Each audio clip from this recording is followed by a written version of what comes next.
बिस्मिल्लाहिर्रहमानिर्रहीम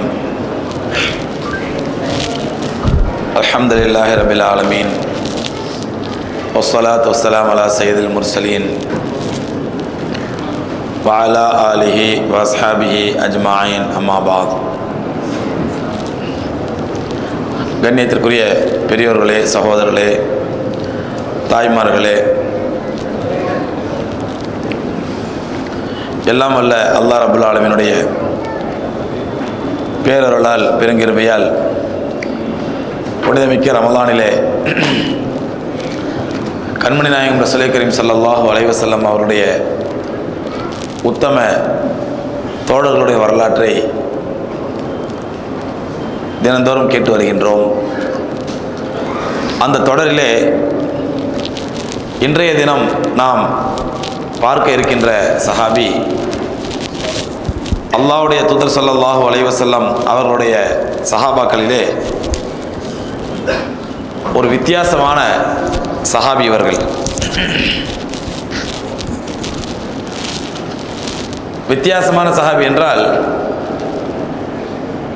இவர்களாகவே இவருடைய குணத்தாலோ அல்லது இவருடைய மற்ற விஷயங்களாலோ அல்ல, அல்லாஹ்வுடைய தனிப்பட்ட அருள், தனிப்பட்ட கவனம் இவர்கள் மீது செலுத்தப்பட்டதால் இவர்கள் சஹாபாக்களிலே ஒரு வித்தியாசமான சஹாபியாக ஆனார்கள். எம்பெருமானார் ஸல்லல்லாஹு அலைஹி வஸல்லம் அவர்கள் சொர்க்கவாதி என்று சுப செய்தி கூறிய 10 பேரில் ஒருவர்.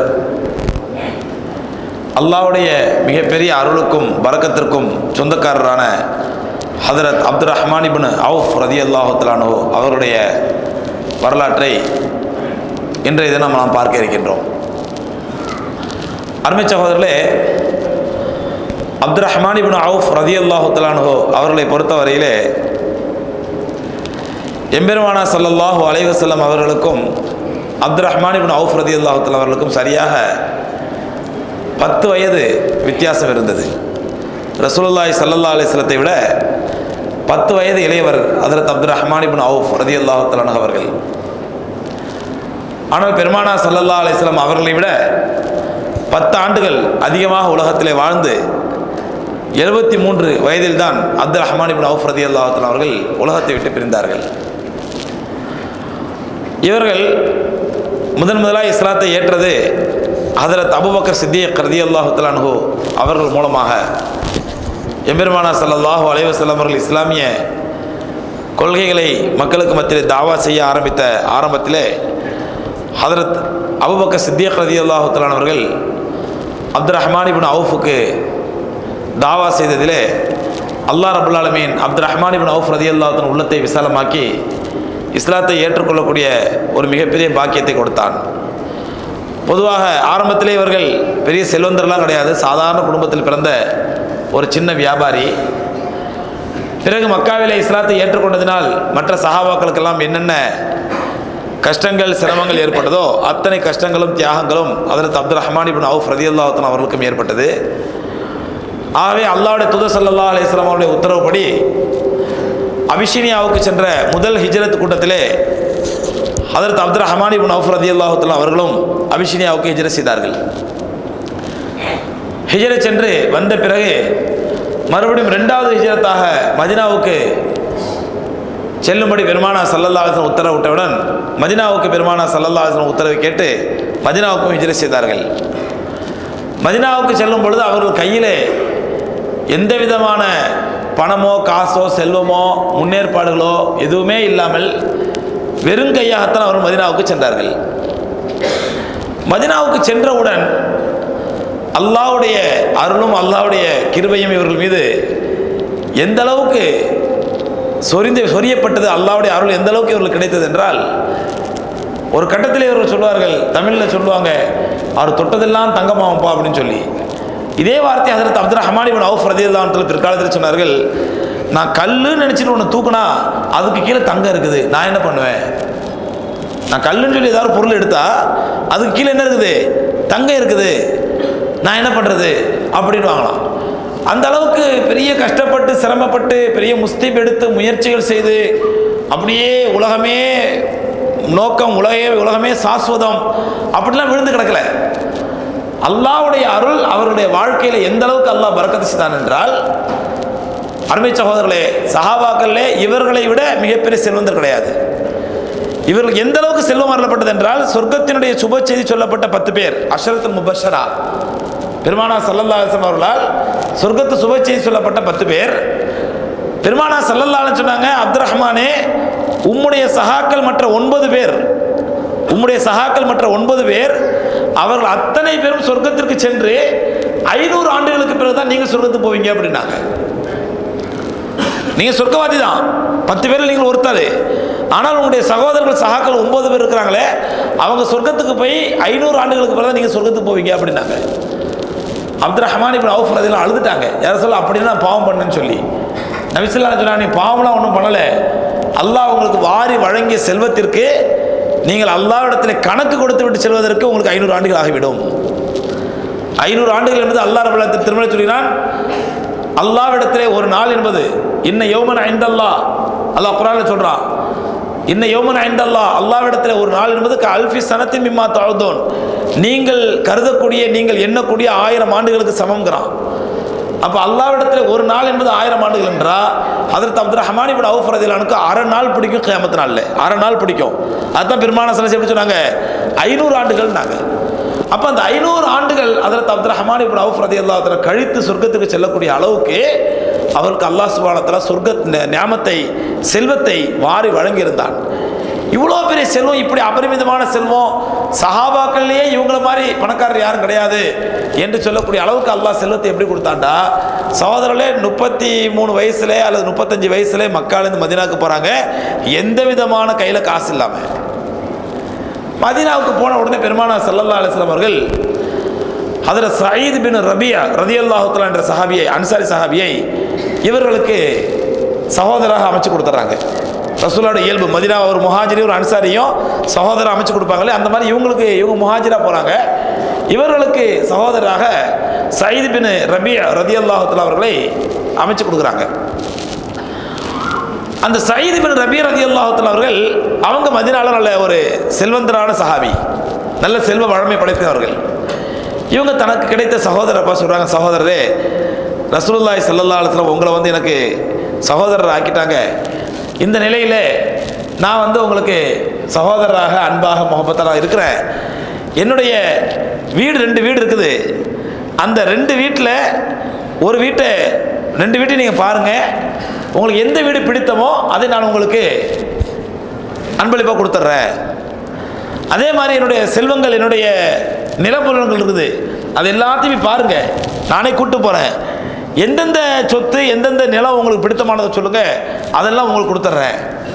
ஏன், என்னுடைய 3 மனைவிமார்கள் இருக்கிறார்கள், அந்த மனைவிமார்கள் உங்களுக்கு முன்னாடி நிறுத்துறேன். எந்த மனைவி வேணும்னு சொல்லுங்கள், அந்த மனைவியை உங்களுக்கு தலா கொடுத்துட்றேன். அவங்க இந்தா பிடிச்சவரை நீங்கள் கல்யாணம் பண்ணிக்கங்க என்று சயீத் பின் ரபியா ரலியல்லாஹு தஆலா அவர்கள் தன்னுடைய முழுமையான சகோதரத்துவத்தை அந்த நேரத்தில் வெளிப்படுத்தினார்கள். முழுமையான சகோதரத்துவத்தை. அருமை சகோதரர்களே, ஆனால் அப்துர் ரஹ்மான் இப்னு அவுஃப் ரலியல்லாஹு தஆலா அப்படியா ஒரு கையில் காசு இல்லாமல் ஒன்றும் இல்லாமல் வந்திருக்கிறோம், அல்ஹம்துலில்லாஹ் ஏதோ ஒரு சீதேவி நமக்கு இவ்வளோ பெரிய செல்வம் தராரு, அல்ஹம்துலில்லாஹ்னு வாங்கிக்கலாம் அப்படின்னு வாங்கலை.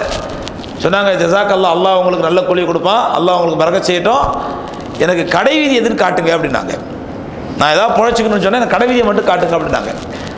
சயீத் பின் ரபியா ரலியல்லாஹு தஆலா அவர்கள் அப்துர் ரஹ்மான் இப்னு அவுஃப் ரலியல்லாஹு அன்ஹு கடை வீதியை கூட்டிகிட்டு போய் 2-3 வியாபாரிகள்கிட்ட அறிமுகப்படுத்தினாங்க. என்னுடைய நெருங்கிய நண்பர், அவருக்கு ஏதாவது பொருள் கொடுத்து கொஞ்சம் ஹெல்ப் பண்ணுங்கள், கடன் கொடுத்து உதவி பண்ணுங்க அப்படின்னு சொல்லி.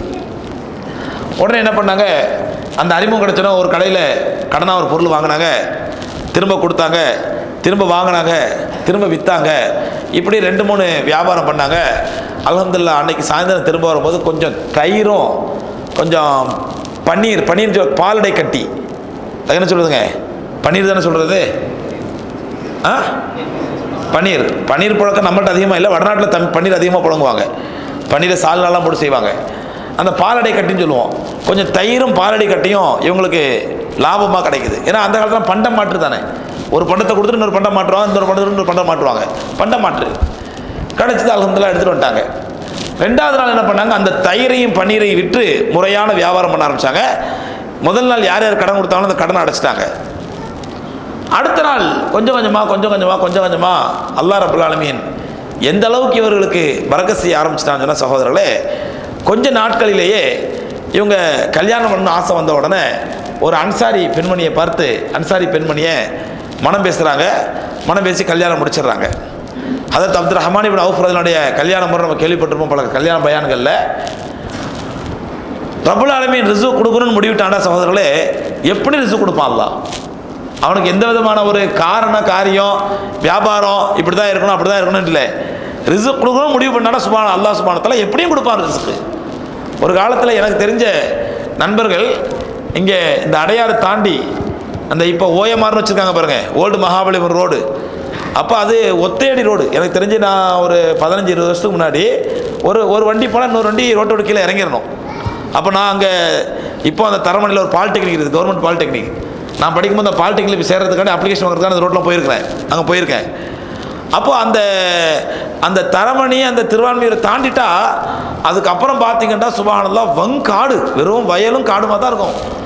அப்போ சொல்லுவாங்க, அந்த ஒரு ஒத்த பணம் வர இருக்குது பாருங்கள், அது ஒரு நம்ம இடம் தாங்க, ஒரு 1000 ரூபா கொடுங்க சாமி, அந்த இடத்துக்கு சாமி அப்படின்வாங்க. நான் சொல்கிறது லாங் ஒன்ஸ் அப்பான டைமில் இல்லை, ஒரு 20 வருஷத்துக்கு முன்னாடி 25 வருஷத்துக்கு முன்னாடி நடந்த சம்பவம் மெட்ராஸில். அந்த ஒரு ஒத்த பணம் இருக்குது பாருங்க, அது வரைக்கும் நம்ம இடம் தான் சாமி, எடுத்துங்க 1000 ரூபாய்க்கு எடுத்துங்க, 2000 ரூபாய்க்கு எடுத்துங்க. அது எழுதி கொடுத்துட்டு அன்னன்னைக்கு வந்து கடனாக வந்து வாங்கிட்டு போவாங்க, 100-200 வாங்கிட்டு போவாங்க. இப்போ அந்த இடத்த வாங்கினவங்க வச்சுருந்தவங்களாம் எவ்வளோ பெரிய கோடீஸ்வரர் ஆகிட்டாங்கன்னா, சமீபத்தில் நண்பர் ஒருத்தர் ஒரு சம்பவம் சொன்னார். யாரோ ஒரு விவசாயியா அங்கேயோ ஒரு ஏக்கர் 2 ஏக்கரோ இடம் வச்சுருந்தாராம். எல்லா பெரிய பெரிய மல்டிநேஷ்னல் கம்பெனிகளுடைய ஐடி ஃபீல்டுடைய பெரிய பெரிய பில்டிங் வர ஆரம்பித்த பிறகு அந்த விலை ஏறின உடனே அந்த விவசாயிகிட்ட போய் கேட்டிருக்காங்க, உங்கள் இடத்த விற்றுருங்கன்னு சொல்லி. எவ்வளோ வேண்டவுடனே எத்தனையோ கோடிக்கு சொல்லியிருக்கிறாங்க. அத்தனை கொண்டு எத்தனை சைபர் சாமின்னு கேட்டிருக்காரு அவர். அத்தனை கொண்டு எத்தனை சைபர் போடணும் சாமின்னு இருக்காரு. அவங்க சைபரை சொல்லி எண்ணி சொல்லிருக்காங்க, இத்தனை சைபர் போடணும் அப்படின்னு சொல்லி. அடேங்கப்பா, என் இடத்துக்கு அவ்வளோ மதிப்பா அப்படின்னு சொல்லி அவருக்கு ஒரு சூட்கேஸில் பணத்தை கொண்டு வந்து கொடுத்துருக்குறாங்க. அந்த இடத்துக்கு பணத்தை பார்த்த பிறகு, இவ்வளோ பணத்துக்கு நான் சொந்தக்காரனா அப்படின்னு ஹார்ட் அட்டாக் வந்து சேர்த்து போயிட்டாராம். பணத்தை பார்த்த உடனே என்னோடய சொத்துக்கு இவ்வளோ பணத்துக்கு நான் சொந்தக்காரனா அப்படின்னு சொல்லி ஹார்ட் அட்டாக் வந்துருச்சா அவருக்கு. எதுக்கு சொல்கிறேன்னு சொன்னால், ரிஸ்க் கொடுக்கணும் ரப்புல் ஆலமீன் முடிவு பண்ணிட்டான்டா, அது காரியம் தேவையில்லை, எப்படியும் அல்லாஹ் சுப்ஹானஹு வ தஆலா ரிஸ்க் கொடுப்பான். ஒரு முறை நான் ஒரு சம்பவம் சொல்கிறேன். மக்கால உம்ராவை முடிச்சு நான் எஹ்ராமில் வெளியே வர்றேன், ஹரம் விட்டு வெளியே வர்றேன். எஹ்ராமில் இருக்கிறேன், என் கையில் காசு ஒன்றும் இல்லை, ஹரம் விட்டு வெளியே வர்றேன். வெளியே வந்தால் வாசலில் உம்ராலாம் முடிச்சிட்டேன், உம்ரா முடிச்சு ரூமில் போய் மொட்டை அடிச்சுட்டு எஹ்ராம் அவுத்துற வேண்டியதான். அப்போது ஹரமுடைய வாசல் வெளியே வரும்போது ரோட்டில் அப்படியே மலை மாதிரி புர்காவை போட்டு ஒருத்தர் விற்றுக்கிட்டு இருக்காரு. புர்கா நல்லா அருமையான புர்கா, இங்கேருந்து மொத்தம் லாட்டில் அழுட்டு வந்துருப்பார் பொழுது 20 ரியால் போட்டு விற்றுட்டு இருக்கிறாரு. சரியான கூட்டம் முக்கியது. அப்போ நான் பார்த்தா சரி என்ன நல்லா இருக்குது புர்கான்னு சொல்லி எடுத்து பார்த்தா நல்ல மாஷா அல்லாஹ் நல்ல குவாலிட்டியான புர்கா நல்லா இருக்குது. எங்கேருந்து அவருக்கு சீப்பாக கிடச்சிது, அவர் 20 ரியால் போட்டு விற்றுட்டு இருக்கிறாரு. என்ன பண்ணால் ஒரு 6 புர்கா எடுத்து கையில் வச்சுட்டேன், நல்லா இருக்குதுன்னு சொல்லி. வீட்டுக்கு வந்தால் லேடிஸ்க்கு சொந்தக்காரங்க கொடுக்கலாமேன்னு சொல்லி எடுத்து பவுச்சு பார்க்குறேன், பவுச்சை மறந்து போய் ரூமில் வச்சுட்டு வந்துருக்குறேன். ரூபா இல்லை. என்னடா இது ரூபா இல்லையே, அவர்கிட்ட கடன் கேட்டால் கடன் தர மாட்டார், எடுத்துகிட்டு போக விட மாட்டார். சரி கையிலே வச்சுட்டு உட்காந்துருக்குறேன், என்ன பண்ணலாம், யாராவது தெரிஞ்ச ஹாஜிகள் யாரும் வர்றாங்களா, நமக்கு தெரிஞ்ச ஹாஜிங்க தொழுதுட்டு வராங்களா, அவங்கள்ட்ட காசை வாங்கி கொடுத்துட்டு போகலாமான்னு பார்த்துட்ருக்குறேன். ஒரு 10 நிமிஷத்துக்குள்ளே மொத்த புர்காவும் காலி, விற்று போச்சு. விற்று போனால் இந்த 6 புர்காவும் கையில் வச்சு நின்றுட்டுருக்குறேன், யாராவது வந்தால் காசு வாங்கி கொடுத்துடலான்னு சொல்லி. எல்லாம் விற்று முடிஞ்ச பிறகு அவன் பணத்தை என்ன ஆரம்பிச்சிட்டான். பணத்தை என்ன ஆஜி சுரா சீக்கிரம் பணத்தை விட, பணத்தை என்ன கிளம்பு, பணத்தை கொடுக்குறான். இப்போ நான் சொன்னேன், மாஃபி இந்த ஃபுலூஸ் ஃபில் குரஃபா, காசு ரூமில் இருக்குது, என்கிட்ட காசு இல்லை, நான் யாராவது வர்றாங்கன்னு பார்த்துட்ருக்கேன், யாராவது வர்றாங்க சீக்கிரம் நான் கடலாம் தர மாட்டேன், யாராவது வந்து காசு வாங்கிட்டு எடுத்துகிட்டு போ அப்படின்னா நான் பார்த்து நீங்கள் வர்றாங்களான்ட்டு. எல்லா புர்காவும் காலியாக போச்சு. கடைசியில் அந்த டேமேஜ் உள்ள புர்கா மட்டும் தான் கிடக்குதாங்க. நான் என்ன பண்ணேன், 120 ரூபாய் எங்கடா கொடுக்குதுன்னு யோசிச்சுட்டு உட்காந்துருக்கிறேன். எங்கேருந்து ஒருத்தர் வேகமாக ஓடியாராரு. அவர் வாங்கிட்டு போய் நண்பர் சொல்லிட்டு பொழுது பாகிஸ்தான்காரன் ஆப்கானிஸ்தான் தெரியல, வேகமாக ஓடியாந்து புர்கா பார்க்குறாரு. எல்லாம் பழைய புர்கா, எல்லாம் டேமேஜான புர்காவாக இருக்குது. ஒன்றும் சொன்ன உடனே அப்போ என்கிட்ட கேட்குறாரு, ஹைசாப் புர்கா பா லேரேன் அப்படின்ட்டார். ஆஜி மை லேலியா மே அப்படி தேக்கிறோம் அப்படின்றேன். கித்தனா புர்கா அப்படின்ட்டார். என்கிட்ட வேலை கேட்டார், எவ்வளோ புர்கா அப்படின்ட்டார். நான் என்ன பண்ணேன், 40 ரியால்ட்டேன். டக்குன்னு என்ன பண்ண, எத்தனை புர்கா இருக்குதாரு, 6 புர்கா இருக்குதுண்டேன். 240 ரியால் கொடுத்தாரு, வாங்கிட்டு போயிட்டாரு. நான் என்ன பண்ண, 120 ரியால் அவனுக்கு கொடுத்த உடனே அவன் கடைக்காரன் பார்த்துட்டு, ஆஜி அந்த ஃபீஸ் யார் நிறைய அறிவு இருக்குது பரவாயில்ல, முஹ்பிஸாய் தந்தா அப்படின்ட்டான். அல்ஹம்துலில்லாஹ் நிறைய முஹ் இருக்குது எனக்கு அப்படின்னு சொல்லிட்டு அதுதான் அல்லாஹ் கொடுத்த ரிஸ்க் 120 ரூபாய் பாக்கெட்ல தூக்கி வச்சுட்டு வந்துட்டேன். எதுக்கு சொல்றேன்னு சொன்னா, ரப்புல் ஆலமீன் ரிஸ்க் கொடுக்கணும்னு முடிவு பண்ணிட்டான்டா, எப்படியும் கொடுப்பான். அதே ஹஜ்ரத் அப்துர் ரஹ்மான் இப்னு அவுஃப் ரலியல்லாஹு அன்ஹு வாழ்க்கையில ரப்புல் ஆலமீன் நிரூபிச்சு காட்டினான். சகோதரர்களே, இங்க நாம நினைக்கிற அப்துர் ரஹ்மான் இப்னு அவுஃப் அவர்கள் அந்த முதல் நாள் தயிரும் அந்த பன்னீரும் வாங்கிட்டு வந்தாங்க, அதுக்கப்புறம் வித்தாங்க, வியாபாரம் பண்ண ஆரம்பிச்சாங்க. அல்லாஹ் அவங்க வாழ்க்கையில பெரிய பரக்கத்தை கொடுத்து ஒரு பெண்ணை கல்யாணம் பண்ணாங்க. எந்த அளவுக்கு பாருங்க, கல்யாணம் பண்ணிட்டாங்க, ரசூலுல்லாஹி ஸல்லல்லாஹு அலைஹி வஸல்லம் தெரியல. மறுநாள் காலையில் பள்ளியாசல முதல் சஃப்ல வந்து உட்கார்ந்துருக்காங்க. பார்த்தா அந்த ஒரு புது மாப்பிள்ளை தோரணம் இருக்குது. பெண்கள் பகுதியில் ஸ்பீக்கரில் சவுண்ட் வரலையா? யார் இருக்காங்க? எலக்ட்ரிஷியன் நம்ம தம்பி பார்க்குறீங்களா? இல்லை ஹாஜி பாய் வர சொல்லுங்க. சரியாச்சா? சரியாச்சா? சரி.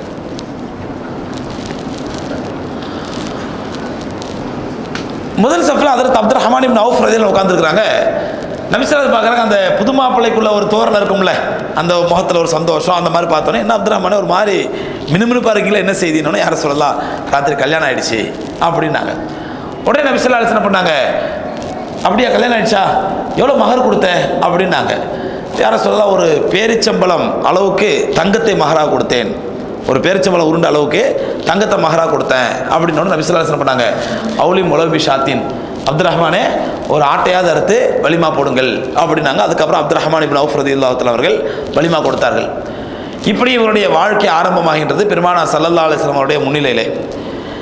இந்த சூழ்நிலையில் அப்துர் ரஹ்மான் இப்னு அவுஃப் பத்ர் போர் வருகின்றது. பத்ர் போரில் அப்துர் ரஹ்மான் இப்னு அவுஃப் கலந்து கொள்கிறார்கள்.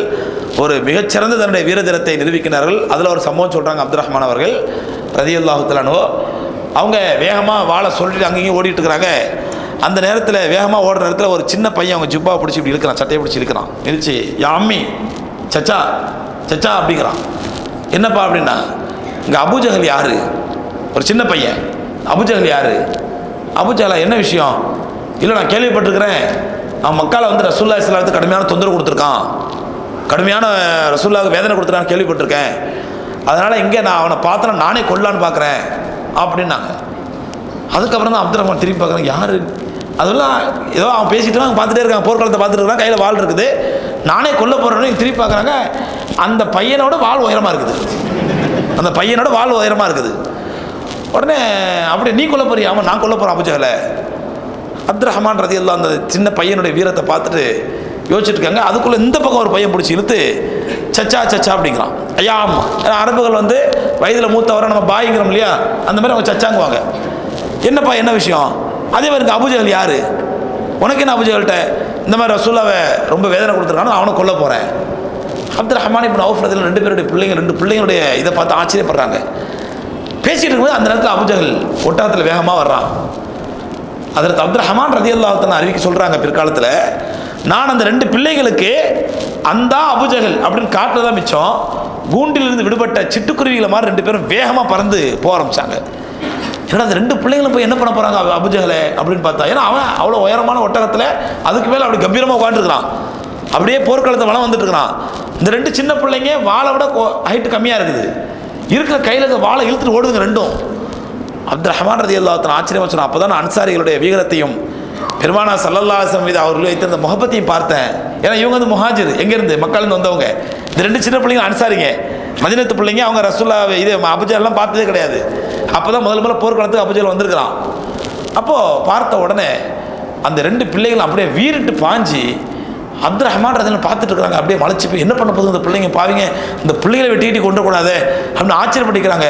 போன உடனே அந்த முஆத் இப்னு அஃப்ரா ரெண்டு சஹாபிகள், அந்த முஆத் இப்னு அஃப்ரா என்ன பண்ணுறாரு, ஓங்கி போய் அவருடைய வாளை தூக்கிற மட்டும் தூக்கி ஒட்டகத்தில் கால் அடிக்கிறார், ஒட்டகத்தில் முட்டியில் அடிக்கிறார். அடித்த உடனே அந்த வலி திடீர் வலி தாங்க ஒட்டகம் அப்படியே தலை குப்புற கீழே விழுந்துருது. கீழே விழுந்து அடுத்த செகண்ட் அபூஜஹல் என்னவா, அவன் கீழே விழுந்துருவான். விழுந்த உடனே இவர் ஓடி போய் என்ன பண்ண, ஓடி போய் அபூஜஹல் தலையை வெட்டினார். தலையை சின்ன பிள்ளை முடிஞ்ச வரைக்கும் தலையை வெட்டின உடனே இந்த மாதிரி ஒரு கேவலமான தாக்குதல் அபூஜஹல் எதிர்பார்க்கல.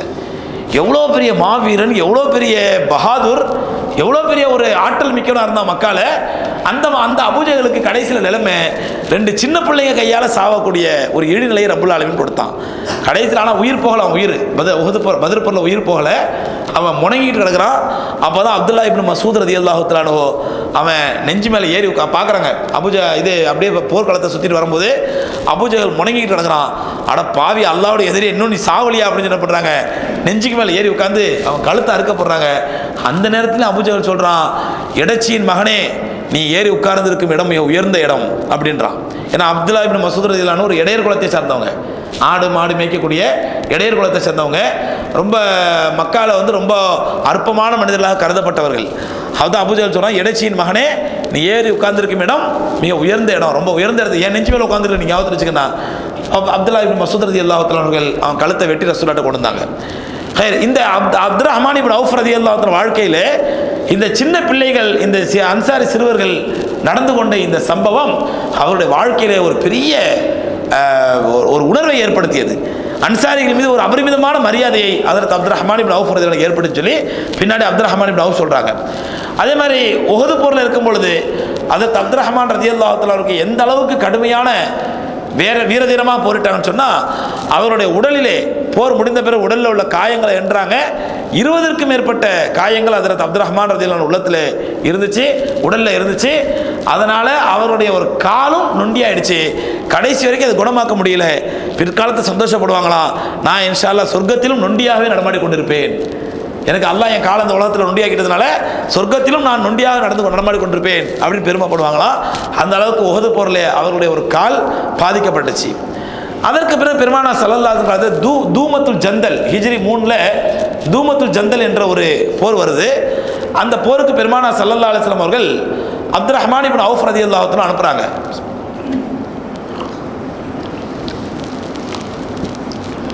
அனுப்பும்போது சொல்கிறாங்க, அப்துர் ரஹ்மானே, நீங்கள் அந்த மக்களுக்கு போய் முதல்ல தாவா செய்யுங்க, அல்லாஹ்வை பற்றியும் அல்லாஹ் ரசூலை பற்றியும் எடுத்து சொல்லி, ஆகிரத்தை பற்றி எடுத்து சொல்லி இஸ்லாத்தின் பக்கம் அவங்களை அழைங்க. இஸ்லாத்துக்கு வந்துட்டாங்கண்டா அல்ஹம்துலில்லாஹ். இஸ்லாத்துக்கு வரமாட்டோன்னு சொன்னால் அவங்களுக்கு ஜிஸியா கட்ட சொல்லுங்க, ஜிஸியாவும் கட்ட மாட்டோன்னு சொல்லிட்டாங்கண்டா அவர்களோடு போர் நடத்துங்க அப்படின்றாங்க. அப்போ அப்துர் ரஹ்மான் ரசூலுல்லாஹி போக வேண்டிய போர், ரசூலுல்லாஹி போகாதனால அப்துர் ரஹ்மான் இப்னு அவுஃப் ரலியல்லாஹு அன்ஹு ரசூலுல்லாஹ் அனுப்புறாங்க, தளபதியாக நியமித்து அனுப்பி வைக்கிறாங்க. அனுப்பும்பொழுது அவங்க சொல்கிறாங்க, யார சொல்லலாம், ஒரு கால் அவங்க இஸ்லாத்தை ஏற்று பாதி பேர் ஜிஸியாவும் கொடுக்க தயாராகிட்டா என்ன பண்ண, போர் செய்யவா வேண்டாமா அப்படிங்கிறாங்க. அப்போ நபிஸ்லாம் சிரிச்சுட்டே சொல்கிறாங்க, ஒரு கால் இஸ்லாத்தை ஏற்றுக்கிட்டாங்கண்டா அந்த அமீருடைய மகள் நீ கல்யாணம் பண்ணிட்டு வந்துரு, அமீருடைய மகளை நீ கல்யாணம் பண்ணிட்டு வந்துரு அப்படிங்கிறாங்க.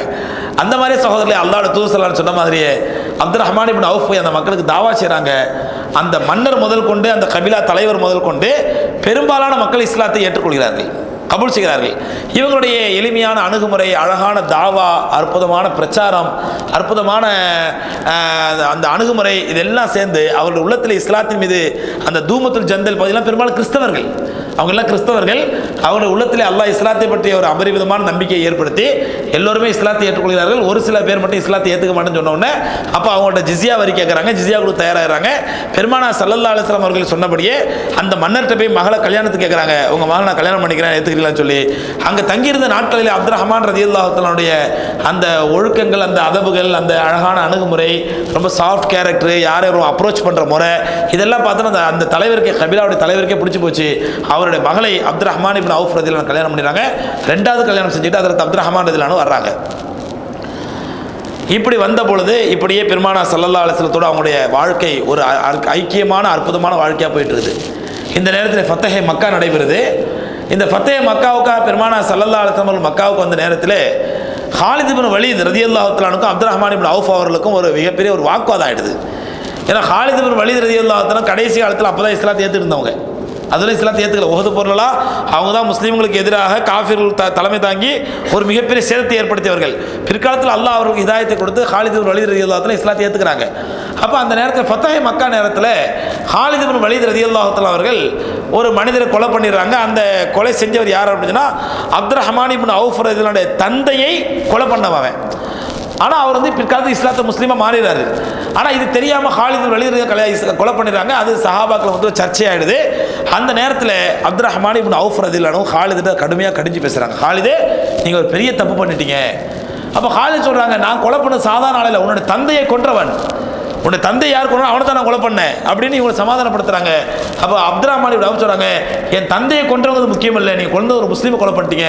அப்போ காலித் சொல்றாங்க, இல்லை ஒரு முஸ்லீமுக்கு இந்த ஆதாரம் இல்லை. இப்படி கருத்து வேறுபாடு ஆகி 2 பேருக்கும் காரசாரமாக வாக்குவாதம் நடக்குது. பொதுவாகவே அரபுகள் சாதாரணமாக பேசினாலே எப்படி சண்டை போடுற மாதிரி இருக்கும். அது அரபிகள் பேசி பார்த்துருக்கீங்களா? அரபிகள் சாதாரணமாக பேசினாலே சண்டை போடுற மாதிரி இருக்கும். அப்போது அங்கே பெருமானா ஸல்லல்லாஹு அலைஹி வஸல்லம் முன்னாடி 2 சஹாபி ஹஜ்ரத் Khalid ibn Walid Abdul Rahman ibn Auf வாக்குவாதம் முத்தின உடனே பெருமானா ஸல்லல்லாஹு அலைஹி வஸல்லம் எப்படி அதை கண்ட்ரோல் பண்ணுன்னு தெரியல. அந்த நேரத்தில் காலிதை சொல்கிறாங்க, காலிதே கொஞ்சம் அமைதியாக இருங்க, கொஞ்சம் அமைதியாங்க காலிதே அப்படின்னு சொன்னாங்க. நீங்கள் உஹது மலை அளவுக்கு தங்கத்தை அல்லாஹ்வுடைய பாதையில் சதகா செய்தாலும் அப்துல் ரஹ்மானுடைய நிலைக்கு நீங்கள் உயர முடியாது. ஏன்னா அவர் அவ்வளோ தியாகம் பண்ணியிருக்கிறாரு. அல்லாஹ்வுடைய தூதர் ஸல்லல்லாஹு அலைஹி வஸல்லம் ஏற்ற மக்காவிலும் சரி, மதீனாவுக்கு ஹிஜ்ரத் செய்திருந்ததும் சரி, மதீனாவில் அவர் வாழ்ந்த காலத்திலும் சரி, அவர்கள் செய்த தியாகத்திற்கு நீங்கள் உஹது மலை அளவுக்கு தங்கத்தை சதகா செய்தாலும் தர்மம் செய்தாலும் அல்லாஹ்வுடைய பாதையில் செலவழித்தாலும் நீங்கள் காலிதுடைய அப்துல் ரஹ்மான் இப்னு அவுஃபுடைய அந்தஸ்தையோ மர்த்தபாவையோ நீங்கள் அடைய முடியாது என்று பெருமானா ஸல்லல்லாஹு அலைஹி வஸல்லம் அவர்கள் காலித் ரலியல்லாஹு தஆலா காலித் இப்னு வலீத் ரலியல்லாஹு தஆலா கண்டிக்கிறாங்க.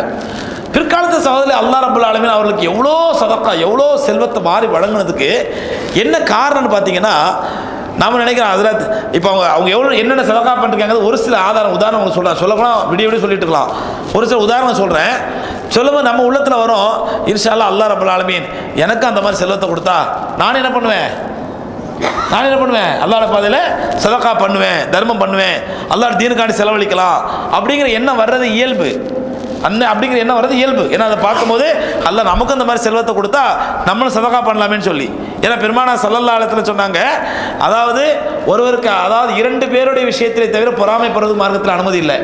ரசூலுல்லாஹ் சொன்னாங்க, லா யஜூஸுல் கிப்தா, பொறாமை என்பது ஹராமாக்கப்பட்டு விட்டது 2 விஷயத்தில். ஒன்று, ஒருத்தருக்கு அல்லாஹ் நல்ல அறிவை கொடுத்துருக்கிறான், அதை பார்த்து பொறாமப்படலாம். எப்படி தெரியுமா?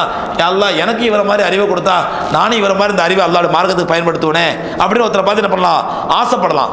அதே மாதிரி ஒருத்தருக்கு அல்லாஹ் அபரிமிதமான செல்வத்தை கொடுத்துருக்கான், அந்த செல்வத்தை பார்த்து ஆசைப்படலாம். எப்படின்னா, அல்லாஹ் எனக்கு இந்த மாதிரி செல்வத்தை கொடுத்தா நானும் இவரை மாதிரி அல்லாஹ்வுடைய பேர்ல நிறைய சதகா பண்ணுவேனே அப்படின்னு ஆசைப்படலாம்.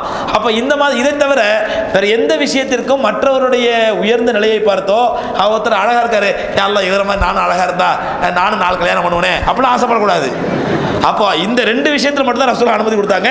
ஒருத்தருடைய கல்வியை பார்த்து, இன்னொன்று அவருடைய செல்வத்தை பார்த்து, எனக்கு இந்த மாதிரி இருந்தா நானும் இதை அல்லாஹ்வுடைய மார்க்கத்தை பயன்படுத்துவேனே அப்படின்னு ஆசைப்படலான்னாங்க. இது இந்த ஆசை வருது மனிதனுடைய இயல்பு. அப்போ அப்துல் ரஹ்மான் ரலியல்லாஹு தஆலா பார்க்கும் பொழுது நமக்கு உள்ளத்தில் ஆசை வரும், நமக்கு இந்த மாதிரி செல்வம் இருந்தா நம்மளும் சதகா செய்யலாம்னு சொல்லி. ஆனால் சகோதரர்களே, இதுதான் நமக்கும் அப்துல் ரஹ்மான் ரலியல்லாஹு இருந்த வித்தியாசம். நமக்கு என்ன வருது, அல்லாஹ் முதல்ல எனக்கு செல்வத்தை கொடுக்கட்டும், அதுக்கப்புறம் நான் என்ன பண்ணுவேன், அல்லாஹ்வுடைய பாதையில் சதகா பண்ணுவேன், அல்லாஹ் எனக்கு முதல்ல செல்வத்தை கொடுக்கட்டும் அப்புறம் சதகா பண்ணுவேன் அப்படிங்கிற எண்ணம் இருக்கிறதுனால தான் அல்லாஹ் நமக்கு செல்வத்தையும் கொடுக்கறது இல்லை, நம்ம சதகாவும் பண்றது இல்லை.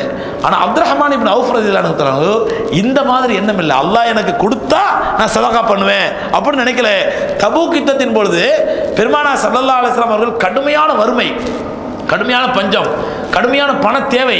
அந்த நேரத்தில் அல்லாஹ்வுடைய பேரை சதகா பண்ணுங்க, தர்மம் பண்ணுங்க அனௌன்ஸ் பண்றாங்க.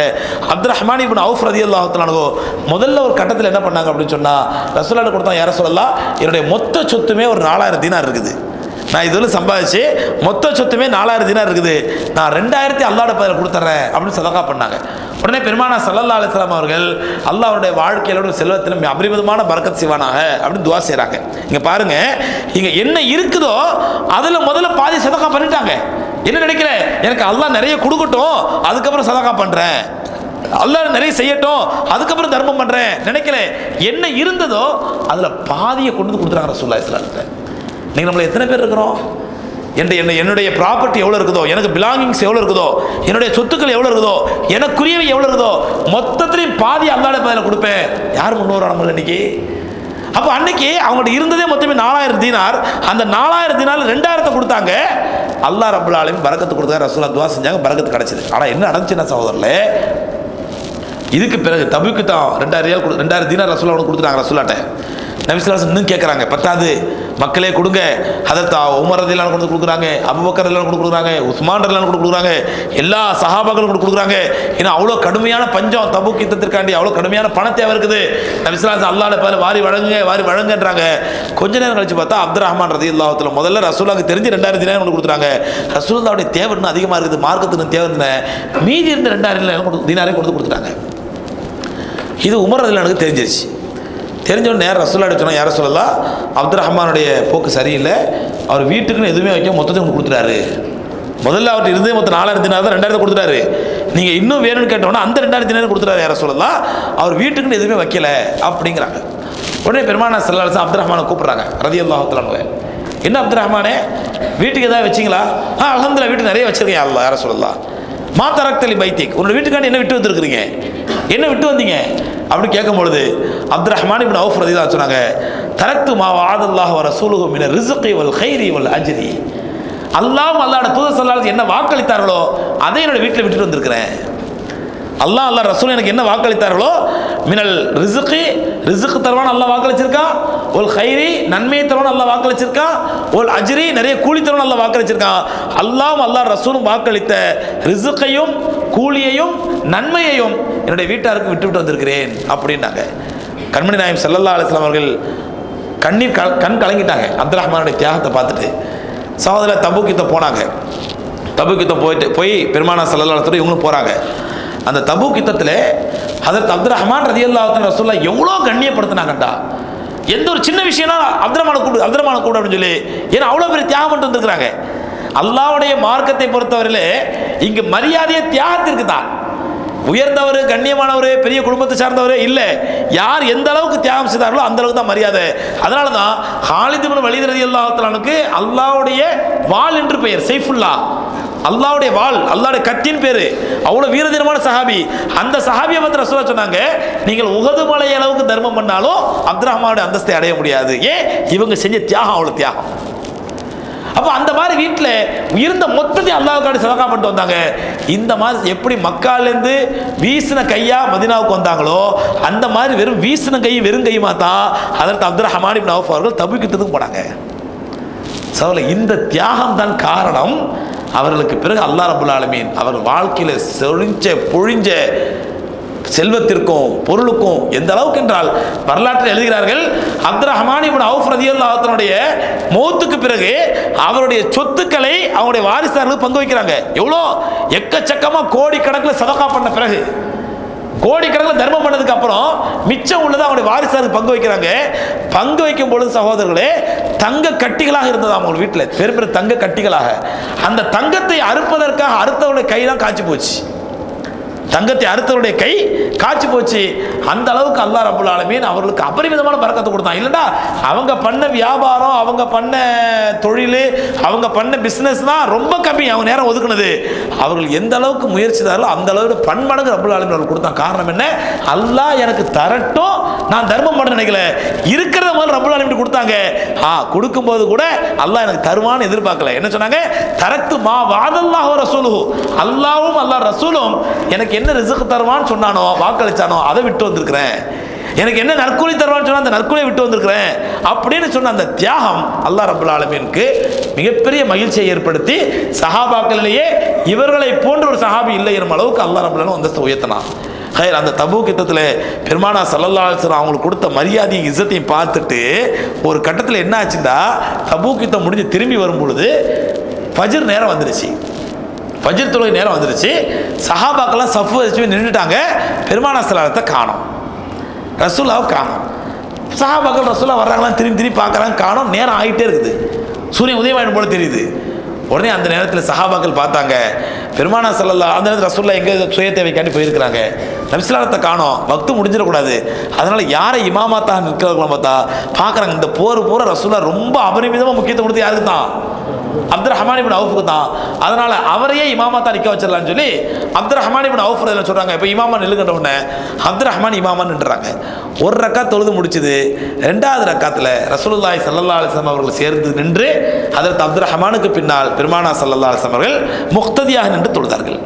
ரசூலுல்லாஹி ஸல்லல்லாஹு அலைஹி வஸல்லம் அவருடைய வாழ்க்கையிலே வேறொரு இமாமாக நிறுத்தி ரசூலுல்லாஹ் பின்னாடி நின்று தொழுது ரெண்டே ரெண்டு சம்பவம். ஒன்று இந்த தபூக் யுத்தத்தின் போது அப்துர் ரஹ்மான் இப்னு அவுஃபுக்கு பின்னாடி தொழுதாங்க. இன்னொன்று அவங்களோட சக்கராத் நேரத்தில் அபூபக்கர் சித்திக் ரலியல்லாஹு அன்ஹு பின்னாடி நின்று தொழுதாங்க. இந்த ரெண்டே சம்பவம் தான் ரசூலுல்லாஹி ஸல்லல்லாஹு அலைஹி வஸல்லம் இன்னொரு மனிதருக்கு பின்னாடி நின்று தொழுது. அந்த பாக்கியம் ரசூலுல்லாஹ்வுக்கே இமாமத் செய்யக்கூடிய பாக்கியம் கிடைத்தது யாருக்கு? ஹஜ்ரத் அப்துர் ரஹ்மான் இப்னு அவுஃப் ரலியல்லாஹு அன்ஹு. அப்ப அதனால அது இந்த இஸ்ஸத் இந்த கண்ணியம் கிடைத்தது அவருடைய தியாகம், அல்லாஹ்வுடைய மார்க்கத்திற்காக அவர் செய்த ஒட்டுமொத்த அர்ப்பணிப்பு. இந்த அர்ப்பணிப்பு அல்லாஹ் ரப்பல் ஆலமீன் அவர்கள் இஸ்ஸத்தை கண்ணியத்தை ஏற்படுத்தி கொடுத்தான்.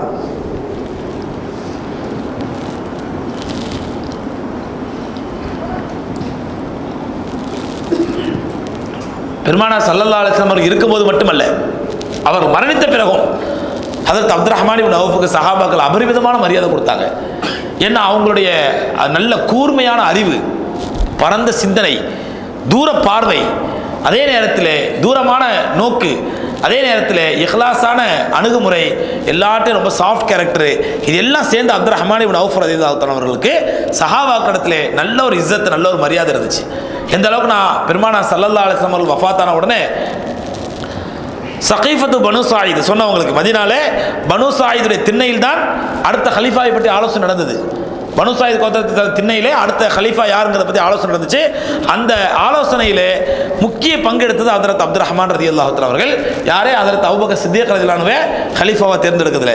ஏன்னா வாத பிரதிவாதங்கள் நடக்குது, சர்ச்சைகள் நடக்குது, கருத்து வேறுபாடுகள், அவங்க ஒரு கருத்து சொல்றாங்க, இவங்க ஒரு கருத்து சொல்றாங்க, இவங்க சத்தம் உயருது, இவங்க சத்தம் உயருது, எல்லா வாத பிரதிவாதங்கள், சர்ச்சைகள், கருத்து வேறுபாடுகள் எல்லாம் முடிஞ்சு கடைசியில் தெளிவுக்கு வந்தது ஹஜ்ரத் அபூபக்கர் சித்திக் ரலியல்லாஹு அன்ஹு ஹலீஃபாவை தேர்ந்தெடுக்கலாம்னு சொல்லி. அதில் முக்கியமான பங்காற்றியது ஹஜ்ரத் அப்துர் ரஹ்மான் இப்னு அவுஃப் ரலியல்லாஹு தஆலா அவர்கள்.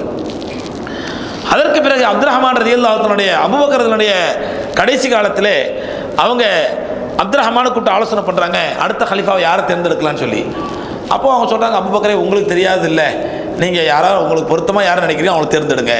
அப்புறம் அபூபக்கர் சொல்கிறாங்க, என் மனசில் வர்றது உமர் தான் வருது, நான் உமரை தேர்ந்தெடுக்கலான் இருக்கிறேன் அப்படின்னு. அப்துர் ரஹ்மான் இப்னு அவுஃப் சொல்கிறாங்க, இல்லை வேண்டாம், ஏன்னா உமர் ரொம்ப கடினமான குணம் உடைத்தவர், அவர் இந்த ஆட்சி பொறுப்பை பொறுப்பாக எடுத்துகிட்டு போவாரா அப்படின்னு எனக்கு தெரியல அப்படின்ற உடனே அபூபக்கர் ரலியல்லாஹு சொல்கிறாங்க, அவர் கடினமானவர் தான், வாஸ்தவம் தான், ஆனால் இந்த பொறுப்புக்கு வந்தார்னா அவர் சாஃப்ட் ஆகிடுவார். இந்த பொறுப்பு அந்த மாதிரி பொறுப்பு, இந்த பொறுப்புக்கு வந்துட்டாலும் சாஃப்ட் ஆகிடுவார். ரெண்டாவது அவர் கடினமாக இருந்த காரணம் என்ன அப்படின்னு சொன்னால், நான் ரொம்ப சாஃப்ட்டு, அதனால் அவர் கடினமாக இருந்தார். ஒரு ஆள் சாப்பிட்டா தான் ஒரு ஆள் கடினமாக இருக்கணுமா இல்லையா? நான் ரொம்ப சாஃப்ட்டுங்கிறதுனால உமர் ரொம்ப கடினமாக இருந்தார். நான் மொத்தா போயிட்டேன்டா, அதுக்கப்புறம் உமர் என்ன ஆயிடுவார்? சாஃப்ட் ஆகிடுவார் அப்படின்னு சொல்லி அப்துர் ரஹ்மான் ரலியல்லாஹு அன்ஹு ஹஜ்ரத் அபூபக்கர் சித்திக் என்ன பண்ணுறாங்க, கன்வின்ஸ் பண்ணுறாங்க. அதனால் இந்த விஷயத்துக்கு ஒத்துக்குங்க, உமரை தேர்ந்தெடுப்போம் அப்படின்னு சொன்ன உடனே ஹஜ்ரத் அப்துர் ரஹ்மான் ரலியல்லாஹு தஆலா அவர்கள் ஏற்றுக்கொள்கிறார்கள். பிற்காலத்திலே உமர் ரலியல்லாஹு தஆலாவுடைய அந்த மாற்றம், அவர்களிடத்தில் ஏற்பட்ட அந்த சிறப்பான குணம், எல்லாத்தையும் ரொம்ப அழகாக அணுகக்கூடிய முறை, இதெல்லாம் பார்த்து ஹஜ்ரத் அப்துர் ரஹ்மான் இப்னு அவுஃப் ரலியல்லாஹு அன்ஹு உமர் ரலியல்லாஹு அன்ஹுக்கு ஒரு நெருக்கமான ஆலோசகராக இருந்தாங்க. முக்கியமான பிரச்சனை, தீர்க்க முடியாத பிரச்சனைகள்லாம் அப்துர் ரஹ்மான் இப்னு அவுஃப் ரலியல்லாஹு சொல்லக்கூடிய ஆலோசனை தான் கடைசி தீர்வாக வந்து நிற்கும். அந்த அளவுக்கு உமர் ரலியல்லாஹு தஆலாவுக்கு நெருக்கமான ஆலோசனை இருந்தாங்க. உமர் ரலியல்லாஹு அன்ஹு பண்ணாங்க, அதே மாதிரி மரணிக்கிற நேரத்தில் அந்த 6 பேர் கொண்ட ஷூரா நியமிச்சாங்க இல்லையா, அதில் ஒருத்தராக ஹஜ்ரத் அப்துர் ரஹ்மான் நியமிச்சாங்க. நியமிச்சு என்ன சொன்னாங்கண்டா, உங்களுக்குள் ஏதாவது கருத்து வேறுபாடு ஏற்பட்டால் நீங்கள் தயவு செஞ்சு அப்துர் ரஹ்மானுடைய கருத்தை புறக்கணிச்சிடாதீங்க, அப்துர் ரஹ்மானுடைய ஒப்பீனியனை இக்னோர் பண்ணிடாதீங்க. உங்களுக்குள்ள ஏதாவது கருத்து வேறுபாடு ஏற்பட்டால் அப்துர் ரஹ்மான் என்ன சொல்கிறாரோ அந்த கருத்தை கவனத்தில் கொள்ளுங்க. ஏனென்றால் அவர் ரொம்ப தூர நோக்கு பார்வை கொண்டவர். நீங்கள் இப்போ நடக்கிறத பார்ப்பீங்க, அவர் பின்னாடி நடக்குன்னு யோசிப்பார். அது மட்டும் இல்லை, சிறந்த அறிவாளியாக இருந்தவர், பல நேரங்களில் அல்லாஹ்வுடைய தூதர் ஸல்லல்லாஹு அலைஹி வஸல்லம் ஆலோசனை சொன்னவர். அதனால் நீங்கள் அப்துர் ரஹ்மானுடைய அபிப்பிராயத்தை இக்னோர் பண்ணிடாதீங்க அப்படின்னு சொல்லி ஹஜ்ரத் உமர் ரலியல்லாஹு தஆலா அவர்கள் சக்கராத் நேரத்திலையும் அப்துர் ரஹ்மான் ரலியல்லாஹு அப்பாயின்ட் பண்ண நேரத்தில் மற்ற சஹாபாக்களை சொன்னாங்க. ஹைர் உமர் ரலியல்லாஹு அன்ஹுடைய வஃபாத்துக்கு பிறகு அப்துர் ரஹ்மான் ரலியல்லாஹு என்ன பண்ணுறாங்க, 6 பேர் உட்காந்து சூரா 7 பேர் அப்புறம் அவங்க மானியம் செத்துறாங்க இல்லையா, உட்காந்து ஆலோசனை பண்ணுறாங்க. ஆலோசனை பண்ணும்போது யாரை தேர்ந்தெடுக்குன்னு தெரியல, ஒருமித்த கருத்து வரமாட்டேங்குது. அப்போ என்ன பண்ணலாம், யாரை தேர்ந்தெடுக்கலாம் அப்படின்னா, அப்போ அப்துர் ரஹ்மான் ஒரு கருத்து சொல்கிறாங்க, ஒன்று பண்ணுவோம், நம்ம 6 பேரில் 6 பேரும் ஒவ்வொருத்தருடைய கருத்து ஒவ்வொரு பேரை எழுதி குலுக்கி போடுவோம். என்னுடைய மனசில் யார் படுதோ, உங்கள் மனசில் யார் படுதோ அவங்க பேரை குலுக்கி போடுவோம். அப்படிங்கும் பொழுது அந்த 6 பேரில் 3 பேருடைய பேர்கள் தான் வந்திருக்குது குழுக்களில். யாருன்னு சொன்னால், ஒன்று அலி ரலியல்லாஹு பேர், இன்னொன்று உஸ்மான் ரலியல்லாஹு பேர், 3வது அப்துர் ரஹ்மான் ரலியல்லாஹு பேர். அடுத்த ஹலீஃபாவுக்கு உமருக்கு அடுத்தபடியாக ஹலீஃபாவாக தேர்ந்தெடுக்கப்படுவதற்கு அலி ரலியல்லாஹு தஆலா அன்ஹு, உஸ்மான் ரலியல்லாஹு அன்ஹு, அப்துல் ரஹ்மான் இப்னு அவுஃப் ரலியல்லாஹு அன்ஹு 3 பேருடைய பேர் சீட்டில் வந்திருக்குது. வந்த உடனே அப்துல் ரஹ்மான் சொல்லிட்டாங்க, அல்லல்லாம் நான் விலகிடுறேன், நான் இந்த இதுக்கு வரல, எனக்கு இந்த பொறுப்பு வேணாம், தேசம் நான் விலகிடுறேன். விலகினோன்னா அப்போ அந்த மற்ற 5 பேர் 6 பேர் என்ன சொல்லிடுறாங்க, அப்போ அப்துல் ரஹ்மானே எப்போ நீங்கள் விலகிட்டீங்களோ இந்த 2 பேரில் யாரை தீர்மானிக்குங்கிறத நீங்களே முடிவு பண்ணுங்க. ஏன்னா சாதாரண விஷயம் அல்ல, ஒரு நாட்டுடைய ஹலீஃபாவை தேர்ந்தெடுக்குது. அதற்கு உமர் ரலியல்லாஹு தஆலா எப்படிப்பட்ட ஒரு இஸ்லாமிய இதை பேரரசை விட்டு போயிருக்காங்கன்னா, ஒரு மணி நேரத்திற்கு நூற்றுக்கணக்கான மைல் வேகத்தில் இஸ்லாம் பரவிக்கிட்டு இருக்குது, இஸ்லாமிய ஆட்சி பரவிட்டு இருக்குது. அந்தந்த அப்படிப்பட்ட ஒரு காலகட்டத்தில் அதற்கு பிறகு பொருத்தமான ஆளை தேர்ந்தெடுக்கிற பொறுப்பு அதற்கு அப்துல் ரஹ்மானுடைய ரலியல்லாஹு தஆலா கையில் வந்த உடனே அதற்கு அப்துல் ரஹ்மான் என்ன பண்ணுறாங்க அப்படின்னா, அப்போ நான் அந்த 2 பேரையும் கூப்பிட்டு தனித்தனியாக கவுன்சிலிங் பண்ணுறேன். யார் 2 பேரையும்? அதற்கு அலியையும் அதற்கு உஸ்மானையும் 2 பேரையும் கூட தனித்தனியாக கவுன்சிலிங் பண்ணுறேன்னு சொல்லி 2 பேரும் தனித்தனியாக கூப்பிட்டு பேசுகிறாங்க. நான் எங்கள் 6 பேர் 7 பேர் ஆலோசனை பண்ண நேரத்தில் அந்த இங்கே 3 பேர் வந்துச்சு, உங்கள் பேர் இவங்க பேர் என் பேர் வந்துச்சு, நான் இதுலேருந்து விலகிடுறேன், உங்கள் 2 பேர் தான் இருக்குது, உங்கள் 2 பேருடைய அபிப்பிராயத்தை சொல்லுங்கள், உங்கள் 2 பேரை யாரை தேர்ந்தெடுக்கலாம் அப்படின்னு சொல்லி தனித்தனியாக கூட ஆலோசனை பண்ணுறாங்க. ஆலோசனை பண்ணும்பொழுது அலி ரலியல்லாஹு சொல்கிறாங்க உஸ்மானை தேர்ந்தெடுங்கன்றாங்க, உஸ்மான் சொல்கிறாங்க அலியை தேர்ந்தெடுங்கன்றாங்க. இதுதான் சஹாபாக்கள். எங்கள் 2 பேரோட போட்டி வைங்க, பொதுக்குழுவை கூட்டுங்க, செயற்குழுவை கூட்டுங்க, யாருக்கு அதிகமான ஓட்டு வருதுன்னு பாருங்கள், இதெல்லாம் சொல்லலை. அதற்கு அப்துல் ரஹ்மான் தனியாக கூட்ட கவுன்சிலிங் பண்ணும்பொழுது அலி ரலியல்லாஹு சொல்கிறாங்க, இல்லை உஸ்மான் தான் தகுதியானவர், உஸ்மானை தேர்ந்தெடுங்க. ஏன்னா நானும் மருமகன் தான், உஸ்மான் ரசூலுல்லாஹ்க்கு மருமகன் தான். ஆனால் ரசூலுல்லாஹ்வுடைய ஒரு மகளை முடிக்கிற பாக்கியம் எனக்கு கிடச்சிது. ஆனால் உஸ்மானுக்கு ரசூலோட 2 மகளை கல்யாணம் பண்ணுற பாக்கியம் கிடச்சிது. உம்மு குல்சுமையும் கல்யாணம் பண்ணாங்க, ருக்கையாவையும் கல்யாணம் பண்ணாங்க, 2 பேரும் கல்யாணம் பண்ணாங்க. ஆனால் நான் ஃபாத்திமா ரலியல்லாஹு தஆலா மட்டும் தான் கல்யாணம் பண்ணேன். அது மட்டும் இல்லை, உம்மு குல்சும் ருக்கையா 2 பேரும் மௌத்தா போன பிறகு பெருமானார் ஸல்லல்லாஹு அலைஹி வஸல்லம் சொன்னாங்க, அல்லாஹ் ரப்பல் ஆலமீன் எனக்கு ஒன்றுக்கு பின் ஒன்றாக 100 பெண் மக்களை கொடுத்திருந்தால் அந்த 100 பெண் மக்களையும் ஒன்றுக்கு பின் ஒன்றாக உஸ்மானுக்கு திருமணம் முடித்து கொடுத்துருப்பேன்னாங்க. அவ்வளோ உன்னதமான ஒரு மருமான ரசூலாக இருந்தாங்க. அதனால் பெருமானார் ஸல்லல்லாஹு அலைஹி வஸல்லம் சிறப்பு கோயில்னால நீங்கள் அவங்களுக்கே அந்த ஹிலாஃபத்து பொறுப்பை கொடுங்கன்னாங்க. இவங்கள்ட்ட கேட்டால் இல்லை அலி தான் ரொம்ப ஏற்றமானவங்க, அவங்களுக்கே கொடுங்க அப்படின்ட்டாங்க. அப்துல் ரஹ்மானுக்கு மறுபடியும் பிரச்சனை, என்னடா இது யாராவது ஒருத்தர் நான் முன்வந்து அவங்களுக்கு கொடுத்துடலாம். கடைசியில் ஆலோசனை பண்ணி யோசிச்சு கடைசியில் ஹஜ்ரத் அப்துல் ரஹ்மான் தேர்ந்தெடுத்தது உஸ்மானை தீர்மானித்தார்கள். உஸ்மானை தீர்மானித்தது ஹஜ்ரத் அப்துல் ரஹ்மான் இப்னு அவுஃப் ரலியல்லாஹு தஆலா தான். மற்ற எல்லா சஹாபாக்களும் மற்ற ஷூராவிலிருந்து எல்லாரும் ஒற்றுக்கொண்டார்கள். முதலாக உஸ்மான் ரலியல்லாஹு கையை நீட்டி பைய செய்தது ஹஜ்ரத் அப்துல் ரஹ்மான் தான் செஞ்சாங்க. ஏன்னு சொன்னால் ஹஜ்ரத் அப்துல் ரஹ்மான் ரலியல்லாஹு என்ன யோசிச்சாங்க அப்படின்னு சொன்னால், பெருமானார் ஸல்லல்லாஹு அலைஹி வஸல்லம் அவர்கள் பனு ஹாஷிமில் வந்தவர்கள், ஹாஷிமி கோத்திரத்தில் வந்தவர்கள், அவங்க அல்லாஹ்வுடைய தூதர் வந்துட்டாங்க. அடுத்த பிறகு அலி ரலியல்லாஹு அன்ஹு அதே ஒரு ஹலீஃபாவும் ஹாஷிமிலேருந்து வருது நல்லதில்லை. ஆனால் உஸ்மான் ரலியல்லாஹு ஹாஷிமி சார்ந்தவர்கள் அல்ல. அதனால் என்ன பண்ணிட்டாங்க, உஸ்மான் ரலியல்லாஹு தஆலாவை அவங்க தேர்ந்தெடுத்தாங்க. 2வது அவங்களுடைய ரொம்ப சாஃப்ட் கேரக்டர், ரொம்ப அழகான குணம், இதெல்லாம் வச்சு உஸ்மான் ரலியல்லாஹு தீர்மானித்தாங்க. 3வது கலீஃபாவாக உஸ்மான் ரலியல்லாஹு தஆலா அவர்களை தேர்ந்தெடுப்பதிலே ஹஜ்ரத் அப்துல் ரஹ்மான் இப்னு அவுஃப் ரலியல்லாஹு பங்கு மிக மிக முக்கியமானது. அப்துல் ரஹ்மான் ரலியல்லாஹு தஆலா இப்படியே உஸ்மான் ரலியல்லாஹு தஆலா ஆட்சியில் இருக்கும் பொழுது அவர்களுடைய 75வது வயதிலே அப்துல் ரஹ்மான் இப்னு அவுஃப் ரலியல்லாஹு உஸ்மானிய காலத்திலேயே மௌத்தாயிடுறாங்க. மௌத்தா போன உடனே அலி ரலியல்லாஹு தஆலா அவருடைய ஜனாசாவை குளிப்பாட்டுறாங்க. உஸ்மான் ரலியல்லாஹு தஆலா அவர்களுக்கு ஜனாசா தொலை வைத்தார்கள். சோதனை இவர்கள் செய்த தர்மங்களுக்கு ஒரு சில உதாரணங்களை பார்ப்போம். என்னால்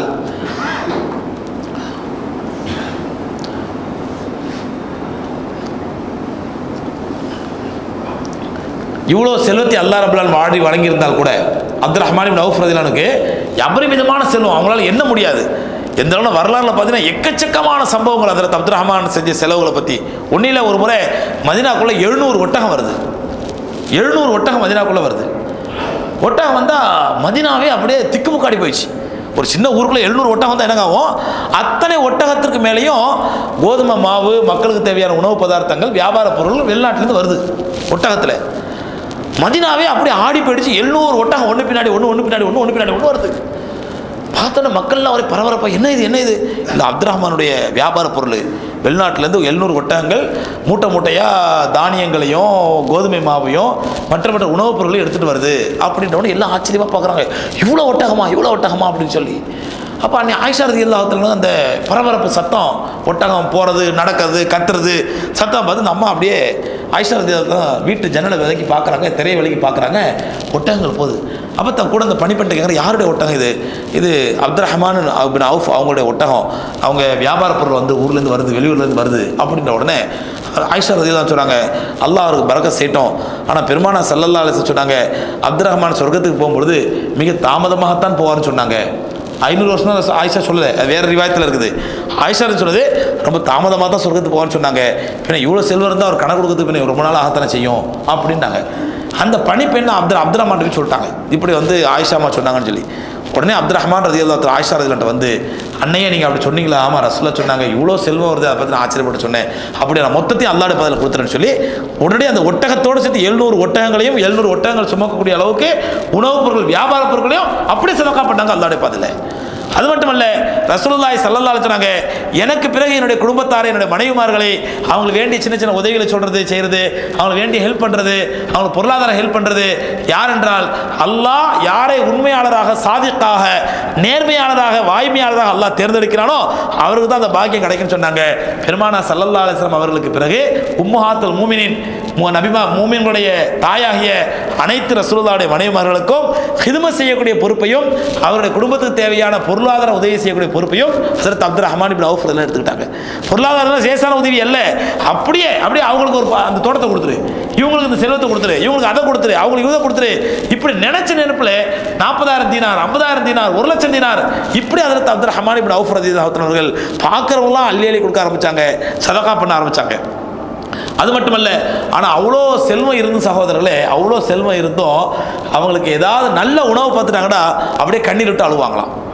கொஞ்சம் ஒரு முறை அவங்களுக்கு வந்து இஃப்தார் நேரத்தில் நோம்பு திறக்கிறதுக்காக, நோம்பு வச்சுருக்காங்க பகலில், இஃப்தார் நேரத்தில் அவங்க வீட்டில் கொண்டு வந்து நோம்பு திறக்கிறதுக்கான பொருளை ஒன்று வைக்கிறாங்க. பார்த்தா அதில் 2-3 வகை இருக்குது. 2 இன்னைக்கு நம்ம சாப்பிட்ற வகைக்கெல்லாம் வந்து அதை கம்பேர் பண்ணவே முடியாது. நம்ம இஃப்தாருக்கு சாப்பிட்ற வகைக்கெல்லாம் கம்பேர் பண்ணவே முடியாது, அப்படி தானே? முடியுங்களா?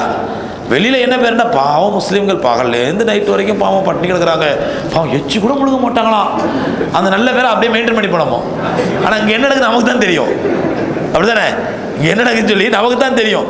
அதாவது இப்போ சஹர் ஒரு கட்டு கட்டுவோம், எப்படி பகல் பூரா பட்டினி கிடக்கணும், பகல் பூரா பட்டினி கிடக்கணும், பகல் பூரா பட்டினி கிடக்கணும் அப்படி நினச்சி சஹர் ஒரு கட்டு கட்டுவோம். அப்புறம் இஃப்தாரில் ஒரு கட்டு கட்டுவோம், பகல் பூரா பட்டினி கிடந்தோம், பகல் பூரா பட்டினி கிடந்தோம் அப்படின்னு ஒரு கட்டு கட்டுவோம் இஃப்தாரில். அந்த மாதிரி நம்ம நோம்பு போய்கிட்டு இருக்குது. நம்ம கொஞ்சம் மனசு தொட்டு பார்த்து, மனசாட்சி தொட்டு பார்த்து, அப்படி தானே? ஒன்றும் நம்ம சாதாரண நாளில் சாப்பிட்றத விட பண்படுக்கு அதிகமாக சாப்பிட்றோம் ரமலான்ல. நேச்சுரலாக பார்த்தா அதான் உண்மை. என்ன கொஞ்சம் டைமிங்கை மாற்றிக்கிறோம், அவ்வளோதான். சாப்பாடு டைமிங்கே காலையில் டிஃபனுக்கு சாதாரண நாள் இருந்தால் ஒரு 2 இட்லியில் 3 இட்லி சாப்பிடுவோம், சட்னி சாம்பார் சாப்பிட்டு இல்லை 4 தோசை சாப்பிட்டு போயிட்டே இருப்போம், அவ்வளோதானே? ஆனால் இங்கே நமக்கு இஃப்தாருக்கு என்ன நடக்குது? நாஸ்டாக்கு சுபஹானல்லாஹ், கஞ்சி, அதுலேயும் கறி கஞ்சி, vada, roll, chicken roll, mutton roll, samosa, chicken samosa. நம்ம ரமதானை தவிர என்றைக்கு டெய்லி சிக்கன் சமோசா சாப்பிட்றோம் சொல்லுங்கள்? ரமதானை தவிர என்றைக்கு டெய்லி மட்டன் ரோல் சாப்பிட்றோம்? அப்போ அதுக்கப்புறம் சரி, அது முடிஞ்சதுக்கப்புறம் அப்புறம் இஃப்தார், இது தராவிக்கு அப்புறம் போனால் அது ஒரு, அப்புறம் போகிற வழியில் ஒரு மசாலா பால் போனோன்னு ஒரு வீட்டில் ஒரு டிஃபனு, அது ஒரு கட்டு கட்டுவோம். அப்புறம் காலையில் சஹரில் சுபஹானல்லாஹ் அந்த கட்டு கேட்க வேண்டியதே இல்லை. என்றைக்குமே தயிர் சாப்பிட மாட்டோம். ரமதானில் தயிர், வாழைப்பழம், சர்க்கரை எல்லாம் போட்டு ஒரு பிணைஞ்சு அடிக்கணும். அப்புறம் குழம்பு தனியாக சாப்பிடணும், வகை வகையா சுபஹானல்லாஹ் ஹைர் அல்ஹம்துலில்லாஹ், அல்லாஹ் பரக்கத்தை கொடுக்க சாப்பிட்றோம். ஆனால் ஹஜ்ரத் அப்துல் ரஹ்மான் இப்னு அவுஃப் ரலியல்லாஹு இவ்வளோ பெரிய செல்வந்தராக இருந்து கூட சகோதரர்களே, அவங்க ஒரு நாள் நோன்பு வச்சுட்டு இஃப்தாருக்கு 2-3 வகையான பழங்களை கொண்டு வச்சுட்டாங்க. இஃப்தார் பழ வகைகள் 2-3 வகைகள் வச்சுட்டாங்க. பார்த்தோன்னே அப்படியே கண்ணீர் விட்டு அழுதுறாங்க. அழுதுட்டு சொல்கிறாங்க, என்னுடைய சகோதரர் முஸ்அப் இப்னு உமைர் ஒருவேளை சாப்பாட்டுக்கு வழி இல்லாமல் உஹது போருக்கு போய் உஹது போரில் ஷஹீதானார். அவருடைய ஜனாசாவை மூடுறதுக்கு கூட எங்களுக்கு கஃபன் துணி கிடைக்கல. காலை மூடுனா தலை தெரிஞ்சு, தலை மூடுனா காலை தெரிஞ்சுது. அவர் அல்லாஹ்ட்ட போய் சேர்ந்துட்டார். என்னுடைய சகோதரர் ஹம்சா அவ்வளோ கஷ்டப்பட்டார், அவ்வளோ பட்னியாக இருந்தார், அவ்வளோ பசியாக இருந்தார். அவர் வந்து உஹது போர்லையும் பத்ர் போர்லையும் அவ்வளோ கஷ்டப்பட்டார், அவரும் அல்லாஹ்ட்ட போய் சேர்ந்துட்டார் அப்படின்னு நினச்சி அப்படியே சொல்லிக்கிட்டே அழ ஆரம்பித்தவங்க. ஒரு பருக்கை கூட சாப்பிடல, நோம்பு திறக்கணுமேங்கிறதுக்கான இந்த பெருச்ச இது தண்ணியை மட்டும் எடுத்து குடிச்சிட்டு எரிச்சு போயிட்டாங்க. அவன் மனைவி எவ்வளோ சொல்லிருக்காங்க, கொஞ்சம் சாப்பிடுங்க சாப்பிடுங்க, இல்லை எனக்கு சாப்பிட்ற மனசு இல்லை. அப்போ இப்படி அதே இது ஒரு சம்பவம் இல்லை, இது மாதிரி பல தடவை சம்பவம் நடந்துருது. அதாவது அப்துல் ரஹ்மான் வாழ்க்கையிலே பல தடவை ஒரு முறை வீட்டில் ரொட்டியும் கறியும் வைக்கிறாங்களாம். அந்த ரொட்டியும் கறியும் பார்த்த உடனே அழ ஆரம்பிச்சிட்டாங்க. என்னுடைய சகோதரர்களாம் இப்படிப்பட்ட உணவு இல்லாமல் மூத்தா போயிட்டாங்களே, இப்படிப்பட்ட உணவு இல்லாமல் மூத்தா போயிட்டாங்களே. இங்கே அல்லாஹ் எங்களுக்கு விதவிதமான ரிஸ்க் கொடுத்ததை பார்த்தா நாங்கள் செஞ்ச காரியத்திற்கெல்லாம் நாங்கள் பட்ட கஷ்டத்துக்கெல்லாம் அல்லாஹ் எங்கள் உலகத்திலே கூலியை கொடுத்துட்றானோ, மறுமையில் ஒன்றும் இல்லாமல் ஆக்கிடுவானோ, எந்த பயம் எங்களுக்கு வந்துருச்சு என்று அப்படியே கண்ணீர் விட்டு அழுவாங்களாம். ஒரு கட்டத்தில் சொன்னாங்க, என்னுடைய நண்பர்களாம் போய் சேர்ந்துட்டாங்க, என்னுடைய என்னுடைய ஹபீப் அல்லாஹ்வோட தூதர் போய் சேர்ந்துட்டாங்க. அவங்க உயிர் போற நேரத்தில் கூட அவங்க வீட்டில் சமைக்கிறதுக்கு ஒண்ணுமே கிடையாது. அவங்க வீட்டில் பல நாட்கள் அடுப்பெரிஞ்சது கிடையாது. 2 நாட்கள் தொடர்ந்து வயிறார உணவு ஒன்று கிடையாது.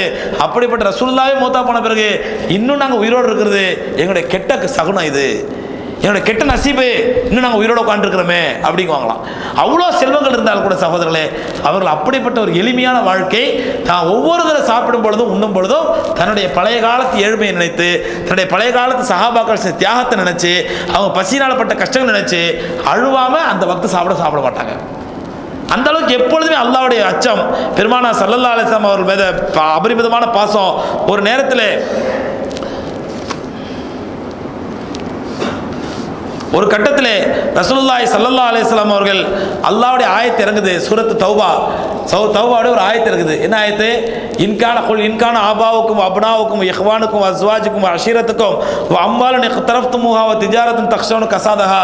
அல்லாஹ் அந்த ஆயத்தில் நீண்ட ஆயத்தில் சொல்கிறான், உங்களுடைய பெற்றோர், உங்களுடைய உறவினர்கள், சேர்த்து வைத்த செல்வம், உங்கள் கட்டுற வீடு, உங்களுடைய பணம், காசு, மனைவி, மக்கள், இதெல்லாம் அல்லாஹ்வை காட்டிலும் அல்லாஹ் ரசூலை காட்டிலும் உங்களுக்கு அபரிமிதமான முஹப்பத்தாக இருந்தால், அல்லாஹ்வை காட்டிலும் அல்லாஹ் ரசூலை காட்டிலும் அல்லாஹ்வுடைய பதில் ஜிஹாத் செய்வதை காட்டிலும் அவைகள் தான் உங்களுக்கு முஹப்பத்துக்குரியதாக இருந்தால் ஃபத்ரப்பஸு ஹத்தா யாத்தி அல்லாஹ் பி அம்ரிஹி, அல்லாஹ்வுடைய அதாப் இறங்குவதை எதிர்பாருங்கள்ங்கிற ஆயத்தை இறங்கின உடனே ஹதரத் அப்துர் ரஹ்மான் இப்னு அவுஃப் என்ன பண்ணாங்க, பெருமானா ஸல்லல்லாஹு அலைஹி வஸல்லம் சபைக்கு வந்து அந்த நேரத்திலேயே 40,000 தீனார், 400 ஒட்டகம், 400 குதிரை உடனே சதகா பண்ணாங்க.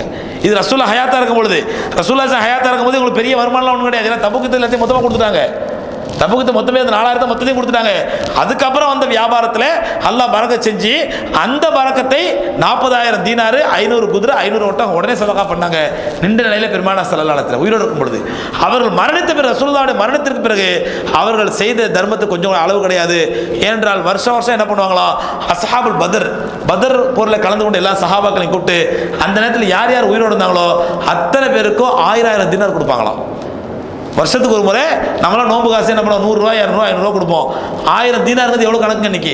கணக்கு போட்டு பாருங்க உட்காந்து. அப்புறம் போய் ஒரு தீனாருங்கிறது கிட்டத்தட்ட அரை பவுன் வரும்னு நினைக்கிறேன். அரை பவுனோ 3/4 பவுனோ ஒரு தங்கம். தீனாருங்கிறது 1000 தீனார் எவ்வளோ இருந்துச்சு வீட்டில் போய் கணக்கு பண்ணி பாருங்க. அஸ்ஹாபுல் பதரிலே கலந்து கொண்ட சஹாபாக்களுக்கு அந்த நேரத்தில் எவ்வளோ பேர் உயிரோடு இருந்தார்களோ அந்த சஹாபாக்களுக்கு ஒருத்தருக்கு 1000 தீனார் கொடுப்பாங்களாம். அப்போ அந்த நேரத்தில் உயிரோடு சஹாபாக்கள் 100 பேர் 1,00,000 தீனார் தன் நண்பர்களுக்கு வாரி வழங்கினாங்க. அது உஸ்மான் ரலியல்லாஹு தான் அஸ்ஹாபு பத்ருங்கிறதுனால அவங்க ஆட்சி காலத்தில் அது உஸ்மான் பண்ணுவாங்களா, என்ன அப்துல் ரஹ்மான் என்ன மறந்துட்டீங்களா, எனக்கு கொடுத்து அனுப்புங்க அப்படிங்குவாங்களாம். அப்துல் ரஹ்மான் உஸ்மானும் கொடுத்து அனுப்புவாங்களாம். 1000 தினார் தான் வச்சுங்க அப்படின்னு சொல்லி அந்த அளவுக்கு தங்களுடைய செல்வங்களை அல்லாஹ்வுடைய பாதையில் வாரி வழங்குவதற்கு, தன்னுடைய சஹாக்களுக்கு, முஸ்லீம்களுக்கு பங்கிடுவதற்கு கொஞ்சம் கூட சளைத்தது கிடையாது. அதே மாதிரி ஒரு முறை உம்முஹாத்துல் மூமினீன் நபிமார்களுடைய, நபி ஸல்லல்லாஹு அலைஹி வஸல்லம் மனைவிமார்கள், நம்முடைய தாய்மார்கள், அவர்களுக்கு ஒரு முறை ஏதோ ஒரு இடம் வேணும்னு சொன்ன கிடையாது. 4 லட்சம் தீனாருக்கு ஒரு இடத்தை வாங்கி, தோட்டத்தை வாங்கி அதை அப்படியே மனைவிமார் மேலே அதுலேருந்து என்ன வருமானம் வருதோ அதை ரசூலுல்லாஹ்வுடைய மனைவிமார்களுக்கு மாதம் மாதம் கொடுத்துருங்க அப்படின்னாங்களா. இப்படி அவர்களை வாரி வழங்கியதற்கு கொஞ்சம் கூட அளவு கிடையாது. அப்படி அபரிமிதமான செல்வத்தை அல்லாஹ் கொடுத்தாண்ட அதற்கு காரணம் அவருடைய ஆரம்பத்து தியாகம். இதான் நமக்கும் அவங்களுக்கும் அந்த வித்தியாசம். நமக்கு என்ன, எனக்கு அல்லாஹ் தரட்டும் அப்புறம் நான் கொடுப்பேன். அவங்க என்ன பண்ணாங்க, அல்லாஹ் தருவான்னு எதிர்பார்க்கல, இருந்ததை அப்படியே கொடுத்தாங்க. அல்லாஹ் ரப்பல் ஆலமீன் வாரி வாரி வழங்கினான். அல்லாஹ் செல்வ செழிப்பாக்கினான். ஆனால் அது அப்துல் ரஹ்மான் இப்னு அவுஃப் ரலியல்லாஹு அன்ஹு அவருடைய அவ்வளோ செல்வத்தையும் அல்லாஹ்வுடைய மார்க்கத்தை கொடுத்தால் கூட உலகத்திலும் அவர்கள் அல்லாஹ் ரப்பல் ஆலமீன் இஸ்ஸத்தாக, கண்ணியமாக, சஹாபாக்களுக்கு மத்தியிலே ரொம்ப உன்னதமானவர்களாக அல்லாஹ் ரப்பல் ஆலமீன் அவர்களை ஆக்கி வச்சான். அவருடைய மரணிக்கும் பொழுது அவர்கள் வாழ்க்கையிலே மொத்தம் திருமணம் முடித்தது 13 மனைவிமார்கள். 13 மனைவிமார்கள் கல்யாணம் பண்ணாங்க. சில பேர் மௌத்தாயிட்டாங்க, சில பேர் தலாக் சொன்னாங்க. ஒரே நேரத்தில் இருந்து 4 மனைவிமார்கள், ஒரே நேரத்தில் இருந்து 4 மனைவி, மொத்தம் கல்யாணம் பண்ணது 13 மனைவிமார்கள். பிள்ளைகள் சுபஹானல்லாஹ் 21 ஆண் பிள்ளைகள், 7 பெண் பிள்ளைகள். எத்தனை டசன்ங்க? கிட்டத்தட்ட 2.25 டசன். 21 ஆண் பிள்ளைகள் 7 பெண் பிள்ளைகள் என்று அல்லாஹ் ரப்பல் ஆலமீன் அவர்களுக்கு அந்த செல்வத்தையும் குறை வைக்கல, பிள்ளை செல்வத்தையும் குறை வைக்கல. இப்படியே வாழ்ந்து மறைந்த அப்துல் ரஹ்மான் இப்னு அவுஃப் ரலியல்லாஹு தஆலா அன்ஹு எந்த மாதிரி ஒரு தியாகத்தோடு அல்லாஹ்வுடைய மார்க்கத்திற்காக ஒரு அர்ப்பணிப்போடு வாழ்ந்தார்களோ அதுபோன்று அல்லாஹ் ரப்பல் ஆலமீன் நமக்கும் தியாகத்தோடு அர்ப்பணிப்போடு வாழக்கூடிய பாக்கியத்தை தந்தருள்வானாக.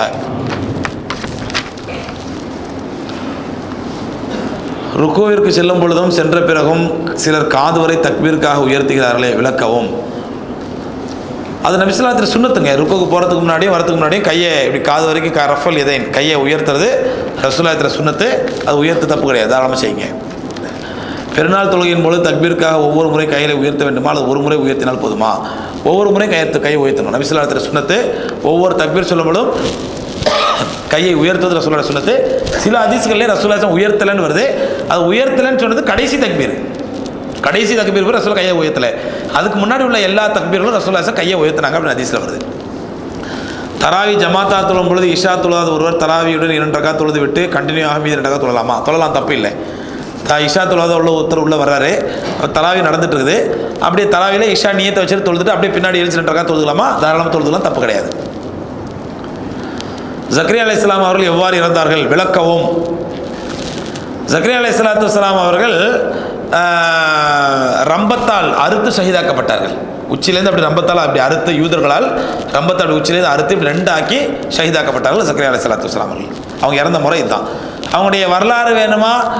ஏற்கனவே நான் நபிமார்கள் வரலாறு பேசியிருக்கிறேன். நீங்கள் இதில் போய் பாருங்கள், வெப்சைட்டில் மக்கா.com போய் அதில் நபிமார்கள் வரலாறு கிளிக் பண்ணுங்கள். அதில் ஜக்கரியா அலைஹிஸ்ஸலாம் வரலாறு ஃபுல்லாக இருக்குது. வாசன திரவியங்களான பாடி ஸ்ப்ரே, சென்ட் போன்றவைகளை பயன்படுத்தலாமா? பயன்படுத்தலாம், தப்பு இல்லை. ஏன்னு சொன்னால் சில பேர் சென்ட் வந்து ஆல்கஹால் வந்து ஹராமு, அதனால் அதை பயன்படுத்தக்கூடாது அப்படிங்குவாங்க. முதல்ல புரிஞ்சுக்கங்க, ஆல்கஹாலை பயன்படுத்துவது அல்லாஹ் குடிக்கிறது தான் ஹராமாக்கலாம்.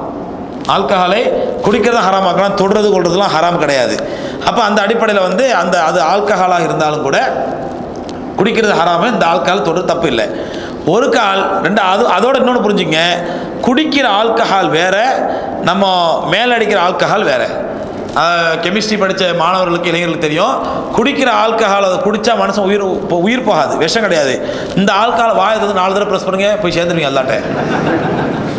இது விஷம், பாய்சன் இது. அதனால் இந்த ஆல்கஹால் வேற, அந்த ஆல்கஹால் வேற. அதனால் இந்த ஆல்கஹால் பயன்படுத்த தப்பு கிடையாது. யஹ்யா அலைஹிஸ்ஸலாம் இறக்கும் பொழுது அவர்கள் வயது என்ன? இது தெரிஞ்சு என்ன பண்ண போறீங்க?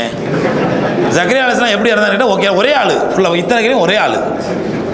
ஜக்கரியா அலைஹிஸ்ஸலாம் எப்படி இருந்தாலும் சொல்லிட்டாரு. யஹ்யா அலைஹிஸ்ஸலாம் இறக்கும் வயசு என்ன? தெரிஞ்சு என்ன பண்ண போறீங்க அதை சொல்லுங்க. அவருடைய வரலாறுல இப்போ அப்துல் ரஹ்மான் இப்னு அவுஃப் 75 வயசில் மூத்தாங்கன்னா அவனுடைய வரலாறு சொல்லும் பொழுது அவனுடைய வயசு சொல்ற 25 வயசுல வந்திருக்காங்கன்னு ஒரு ரன்னிங் வேர்டில் சொல்றது. அது தெரிஞ்சு நம்ம என்ன பண்ண போகிறோம்? அதனால் இந்த மாதிரி மார்க்கத்துக்கு உங்களுக்கு எது பயன்படுமோ, எது உங்களுக்கு தக்குவாக இறைச்சத்துக்கு ஏற்ற மாதிரி இருக்குமோ அந்த மாதிரி கேள்விகளை கேளுங்க. சகோதரர்களே, பெண்கள் பருவமடைந்த பின்பு காதல் எனும் கலாச்சார கீழ்த்தரமான செயலில் மாட்டிக்கொள்கிறார்கள். எமது பெண்கள் வயது குறைவாக இருக்கிறார்கள் என்று பருவமடைந்த பெண்ணும் நிக்கா செய்து கொடுக்காமல் இருக்கும் பெற்றோர்களுக்கு சரியான விளக்கம் கொடுக்கவும். அதான் முதல்ல ஒன்று புரிஞ்சுங்க, பருவமடைஞ்ச உடனேயே நிக்கா செய்து கொடுக்குறது முதல்ல தப்புங்க. இன்றைய காலகட்டத்தில் பருவமடைஞ்சனா பெண்களுக்கு திருமணம் முடிக்கணும் அப்படின்னு சொன்னால் அவர்களுக்கு சில மெச்சூரிட்டி வேறு வேணும். என்ன மெச்சூரிட்டி? ஃபிசிக்கல் மெச்சூரிட்டி, உடல் ரீதியான மெச்சூரிட்டி. அது அவங்க பருவம் அடைஞ்சோன்னே இந்த மெச்சூரிட்டி வந்துடும். ரெண்டாவது மென்டல் மெச்சூரிட்டி, அறிவு ரீதியான மெச்சூரிட்டி வேணும். என்னென்னு சொன்னால், நாம் வந்து கல்யாணம் பண்ணால் நம்ம வந்து குழந்தை பிறப்போம், புருஷன் இருப்பான், நமக்கு மாமியார் மாமனார், இவங்க இப்போ இல்லற வாழ்க்கை இப்படி இருக்கும் அப்படி இருக்குன்னு சொல்லி அவர்களுக்கெல்லாம் ஓரளவு மெச்சூரிட்டி ஆகிற அளவுக்கு ஒரு 17 வயசு 18 வயசில் திருமணம் முடிச்சு கொடுக்குறது தான் ரொம்ப ஏற்றமானது. இன்றைக்கெல்லாம் பெண்கள் வந்து இன்றைக்கி ஹார்மோன்கள்னால, குறிப்பாக இந்த KFC மாதிரி சிக்கன்களே அல்லது இந்த மாதிரி சுகுணா மாதிரி சிக்கன்களை போட்டு ஊசி போட்டு சாப்பிட்ற சிக்கன்களை சாப்பிட்றதுனால சீக்கிரமாக பெண்கள் பொம்பளை பிள்ளைங்க பருவம் அடைஞ்சிடறாங்க. 9 வயசு 10 வயசுலேயே பருவம் அடைஞ்சிடறாங்க. 10 வயசுல கல்யாணம் பண்ணி வச்சா எந்த விதத்தில் நியாயம் அது? ஆயிஷா ரலியல்லாஹு கல்யாணம் முடிச்சாங்கன்னா ஆயிஷா ரலியல்லாஹு அவங்க அந்த அளவுக்கு தர்பியத் படுத்தியிருந்தாங்க, பெற்றோர்கள் அந்த அளவுக்கு மெச்சூரிட்டி ஏற்படுத்தியிருந்தாங்க. இனி நம்ம பொம்பளை பிள்ளைங்க எங்கேருந்து மெச்சூரிட்டி ஏற்படுத்துகிறோம்? அவங்க எந்த அளவுக்கு மார்க்கத்தை கற்றுக் கொடுக்குறோம்? இப்போ 10 வயசு பிள்ளைக்கு பருவம் அடைஞ்சுன்னா கல்யாணம் பண்ணி கொடுத்தா 10 வயசு 12 வயசு பிள்ளைக்கு எப்படி கல்யாணம் பண்ணுறது முறையாக இருக்கும்? அதுக்காண்டி என் பிள்ளை படிக்க போகிறாங்கிற பேரில் 25 வயசு 3 கழுத வயசு வர வரைக்கும் ஊர் சுற்றி அனுப்பிட்டு அப்புறம் பொண்ணு மாக்குறது அதோட பெரிய கேவலம் அது. அதனால் சகோதரர்களே, முதல்ல புரிஞ்சுக்கங்க, பெண் பிள்ளையை பெற்றவர்கள் அந்த பெண் பிள்ளைகளுக்கு நீங்கள் ட்ரெஸ் வாங்கி கொடுக்கறது, துணி வாங்கி கொடுக்கறது, ஸ்கூலுக்கு அனுப்புறது, படிப்பு கற்றுக் கொடுக்கறது, காலேஜ், இதெல்லாம் 2வது 3வது 5வது 10வது முதல் செய்ய வேண்டிய காரியங்கள் என்னவென்றால் நம்முடைய பெண் பிள்ளைகளுக்கு நல்ல ஒழுக்கத்தையும் தக்வாவையும் இறையச்சத்தையும் கற்றுக் கொடுக்க வேண்டும். ஈமானை கற்றுக் கொடுக்க வேண்டும். அவர்கள் கூச்சத்தை கற்றுக் கொடுக்க வேண்டும். அவர்களுக்கு அல்லாஹ்வுடைய ரசூலுடைய வாழ்க்கை முறையை, சத்திய சஹாபி பெண்மணிகள் வாழ்ந்த வாழ்க்கை முறையை, எத்தனையோ இறையடியார் நல்ல இறையடிகள் வாழ்ந்த வாழ்க்கை முறையை அந்த பெண் பிள்ளைகளுக்கு கற்றுக் கொடுத்து எங்கிருந்தாலும் இறையச்சத்தோடு வாழக்கூடிய சூழலை கற்றுக் கொடுத்து விட்டால் நல்லா புரிஞ்சுங்க, நம்முடைய பெண் பிள்ளைகள் வாழக்கூடிய பகுதி ஜினா நடக்கும் பகுதியாக இருந்தாலும் அங்கே இன்ஷா அல்லாஹ் நம்முடைய பிள்ளை பற்றி பரிசுத்தமாக இருப்பாங்க. எப்போ அந்த பிள்ளைகள் தக்வாவை இறையச்சத்தை கற்றுக் கொடுத்தால், தர்பியத் படுத்திட்டா, நீங்கள் தர்பியத் இல்லாமல் தக்வா இல்லாமல் இறையச்சம் இல்லாமல் அந்த பெண் பிள்ளைகளை மக்காவில் கொண்டு உட்கார வைத்தாலும் நவுது பில்லா அங்கேயும் விபச்சாரம் செய்வார்கள். நல்லா புரிஞ்சுங்க. அதனால பெண் பிள்ளைகளுக்கு முதல்ல பெருமானா ஸல்லல்லாஹு அலைஹி சொல்றாங்க, யாருக்கு 3 பெண் பிள்ளைகள் பிறந்து அந்த 3 பிள்ளைகள் நல்ல அஹ்ஸன தர்பியத்தஹு, ரசூல் அதான் முதல்ல சொல்றாங்க. மன் கான லஹு ஸலாஸத்து பனாத்தின், யாருக்கு 3 பெண் குழந்தைகள் இருந்து ஃபஅஹ்ஸன தஅலீமஹு வ தர்பியத்தஹு, அந்த குழந்தைக்கு நல்ல ஒழுக்கங்களையும் தர்பியத்தையும் கற்றுக் கொடுத்தார்களோ அவர் தஹலல் ஜன்னா, சொர்க்கத்தில் நுழைவார்னாங்க. உடனே சஹாபி கேட்டாங்க, யார சொல்லலாம், 2 பொம்பளை பிள்ளை 1 பொம்பளை பிள்ளை தான், 1 பொம்பளை பிள்ளை இருந்தால் கூட அந்த பிள்ளை நல்ல முறை ஒழுக்கத்தோடு இறையச்சத்தோடு தக்வாவோடு வளர்த்து அந்த பிள்ளை நல்ல முறை திருமணம் முடித்து கொடுத்தால் அதுவே அவரோட சொர்க்கத்திற்கு போதுமானது நபி ஸல்லல்லாஹு அலைஹி வஸல்லம் சொல்றாங்க. இன்னைக்கு பொம்பளை பிள்ளைங்க தப்பா போகுது, கலாச்சார சீர்குலையாதுன்னா அதற்கு மிக மிக முக்கிய முதல் காரணம் பெற்றோர்களிடத்தில் தக்வா இல்லை, இறையச்சம் இல்லை, வீட்டில் இஸ்லாமிய சூழ்நிலை இல்லை, வீட்டில் அல்லாஹ்வுடைய மார்க்கம் இல்லை, அந்த பெண்களிடத்திலும் அல்லாஹ்வுடைய மார்க்கம் இல்லை. அதனால என்ன ஆகுது அப்படின்னு சொன்னா பிள்ளைங்க தறிகட்டு போயிடுதுங்க. ஆகவே அன்புக்குரியவர்களே, பொம்பளை பிள்ளை இருந்தா அதாக்கா அப்படியே பொம்பளை பிள்ளை மட்டும் தானா, ஆம்பளை பிள்ளை தண்ணி தெளிச்சு விட்டுலாமா, ஆம்பளை பிள்ளை தண்ணி தெளிச்சு விட்டுலாமா? இன்னைக்கு அல்ஹம்துலில்லாஹ் ஒன்று புரிஞ்சுக்கங்க, அல்லாஹ்வுடைய கிருபையினால 10 வருஷத்துக்கு முன்னாடி இருந்த நிலைமை இப்போ சமுதாயத்தில் இல்லை. இப்போ அல்ஹம்துலில்லாஹ் இளைஞர்களிடத்துல நல்ல மார்க்க ஆர்வம். இங்கே பாருங்க, இங்கே உதாரணம் ஒரு 800 1000 பேர் இருக்கிறீங்கன்னா இதில் ஒரு 50 வயசுக்கு மேலே கை தூக்குங்க, எத்தனை பேர் இருக்கீங்கன்னு பார்ப்போம். 50 வயசுக்கு மேலே, 40 வயசுக்கு மேலே, நான் விரலுட்டு என்ற அளவுக்கு என்னையும் சேர்த்து நான் கை தூக்கிறேன். விரலுட்டு என்ற அளவுக்கு 40 வயசுக்கு மேலே, மற்ற எல்லாமே மாஷா அல்லாஹ் இளைஞர்கள். காரணம்னா அல்ஹம்துலில்லாஹ் ஏன்னா இதையெல்லாம் யூதர்கள் யூகிச்சு இந்த இளைஞர் வருங்காலத்தில் இளைஞர்கள் முஸ்லீம் இளைஞர்கள் இஸ்லாத்தை காப்பாற்றுவார்கள், அவர்கள் வழிகெடுக்கிறதுக்கு என்ன சொல்லி 15 வருஷம் முன்னாடி யூதர்கள் யோசிக்க ஆரம்பிச்சிட்டான். ஹண்டிங்டன் போன்ற யூத எழுத்தாளர்கள் எல்லாம் கிளாஷஸ் ஆஃப் சிவிலைசேஷன் புத்தகத்தில் எழுதியிருக்கிறான் 15 வருஷத்துக்கு முன்னாடியே. வருங்காலத்தில் முஸ்லீம் இளைஞர்களுக்கு மத்தியில் பெரிய எழுச்சி ஏற்படும், விழிப்புணர்வு ஏற்படும், இஸ்லாமிய உணர்வுகள் ஏற்படும் எழுதியிருக்கிறான். அது அல்ஹம்துலில்லாஹ் நம்ம பார்த்துட்டு இருக்கிறோம். இளைஞர்கிட்ட நல்ல விழிப்புணர்வு, இஸ்லாமிய எழுச்சி, இஸ்லாமிய தாக்கம் எல்லாம் இருக்குது அல்ஹம்துலில்லாஹ். இளம் பெண்களிடத்திலே அந்த மாதிரி இருக்குதான்னு சொன்னால் அதுதான் ரொம்ப ரொம்ப குறைவாக இருக்குது. காரணம் என்ன? பெற்றோர்களிடத்திலே தர்பியத், அந்த குழந்தைகளுக்கான தர்பியத் இல்லை. அதனால சகோதரர்களே, பிள்ளைங்க எப்போ கல்யாணம் பண்ணணும், எத்தனை வயசு கல்யாணம் பண்ணணும் அது அடுத்த விஷயம். பெண் பிள்ளைகளுக்கு நீங்கள் ஆரம்பத்திலேயே அந்த பிள்ளைகளை கூச்ச உணர்வோடு ஹயாவோடு வெட்கத்தை ஊட்டி வளர்த்து, பர்தானா என்ன, ஹிஜாப்னா என்ன, ஆம்பளைகள் முன்னாடி நிற்கக்கூடாது, ஆம்பளைகள்ட்ட பேசக்கூடாது, ஆம்பளைகள்ட்ட பழகக்கூடாது, ஆம்பளைகள்ட்ட சிரிக்கக்கூடாது, ஒரு ஆம்பளை வந்தாலும் முகத்தை முடிட்டு போயிடணும், இப்படிப்பட்ட ஒழுக்கத்தை நான் பெண் பிள்ளைகளுக்கு கற்றுக் கொடுத்தால் அப்புறம் அவங்க லண்டனில் போயிருந்தாலும் சரி, அமெரிக்காவில் போயிருந்தாலும் சரி, ஜினாவுடைய மர்க்கஸ் இருந்தாலும் சரி, இன்ஷா அல்லாஹ் ஒரு தக்வாவோடு இருப்பார்கள், தக்வாவோடு இருப்பார்கள் இன்ஷா அல்லாஹ். அதனால பெற்றோர்கள் தயவு செஞ்சு உங்களுடைய பெண் பிள்ளைகளை நல்ல ஒரு ஒழுக்கமான தக்வாவோடு வளர்க்கறதுக்கு முயற்சி பண்ணுங்க. சகோதரரே, ஒரு ஆண் தன்னுடைய மணப்பெண்ணை எப்படி தேர்ந்தெடுக்க வேண்டும், ஒரு பெண் தன்னுடைய மணமகனை எப்படி தேர்ந்தெடுக்க வேண்டும்? இந்த காலகட்டத்தில் பெண் வீட்டார் இபாதத்தான ஆண்மகனை தேர்ந்தெடுக்காமல் உலக வாழ்வியல் மூழ்கியுள்ள ஆண்மகனை தேர்ந்தெடுக்கிறார்களே, எது எவ்வளவு பெரிய வழிகட்டில் கொண்டு செல்லும் என்பதை விளக்கவும். இது அப்படி தேர்ந்தெடுத்தால் வழிகட்டில் போய்கிட்டு தான் இருக்குது நீங்கள் சமுதாயம். வெறும் பணம் காசுன்னு பார்த்தா அவங்க வாழ்க்கையில் நிம்மதி இல்லை. 1 வருஷம் 2 வருஷம் சரி கொண்டு நிற்கிறாங்க, என் மருமகன் என்னை மதிக்கிறது இல்லை, அப்படி பிரச்சனை இந்த பிரச்சனை. நான் எடுத்தவொடனே அதான் கேட்பேன், எங்கள் சரியத் கோர்ட்டில் கேஸ் வருது, பிரச்சனை என்ன சொல்லுங்கள், ஏன் ஹசரத் கேட்குறீங்க, மருமகன் மதிக்க மாட்டேங்கிறா, அப்படி பண்ணுறா இப்படி பண்ணுறா, எல்லாம் கேட்டு எவ்வளோ வரதட்சணை வாங்கினேன், அது 5 லட்சம் தான் வாங்கினேன், அப்போ அப்படி தான் இருப்பா.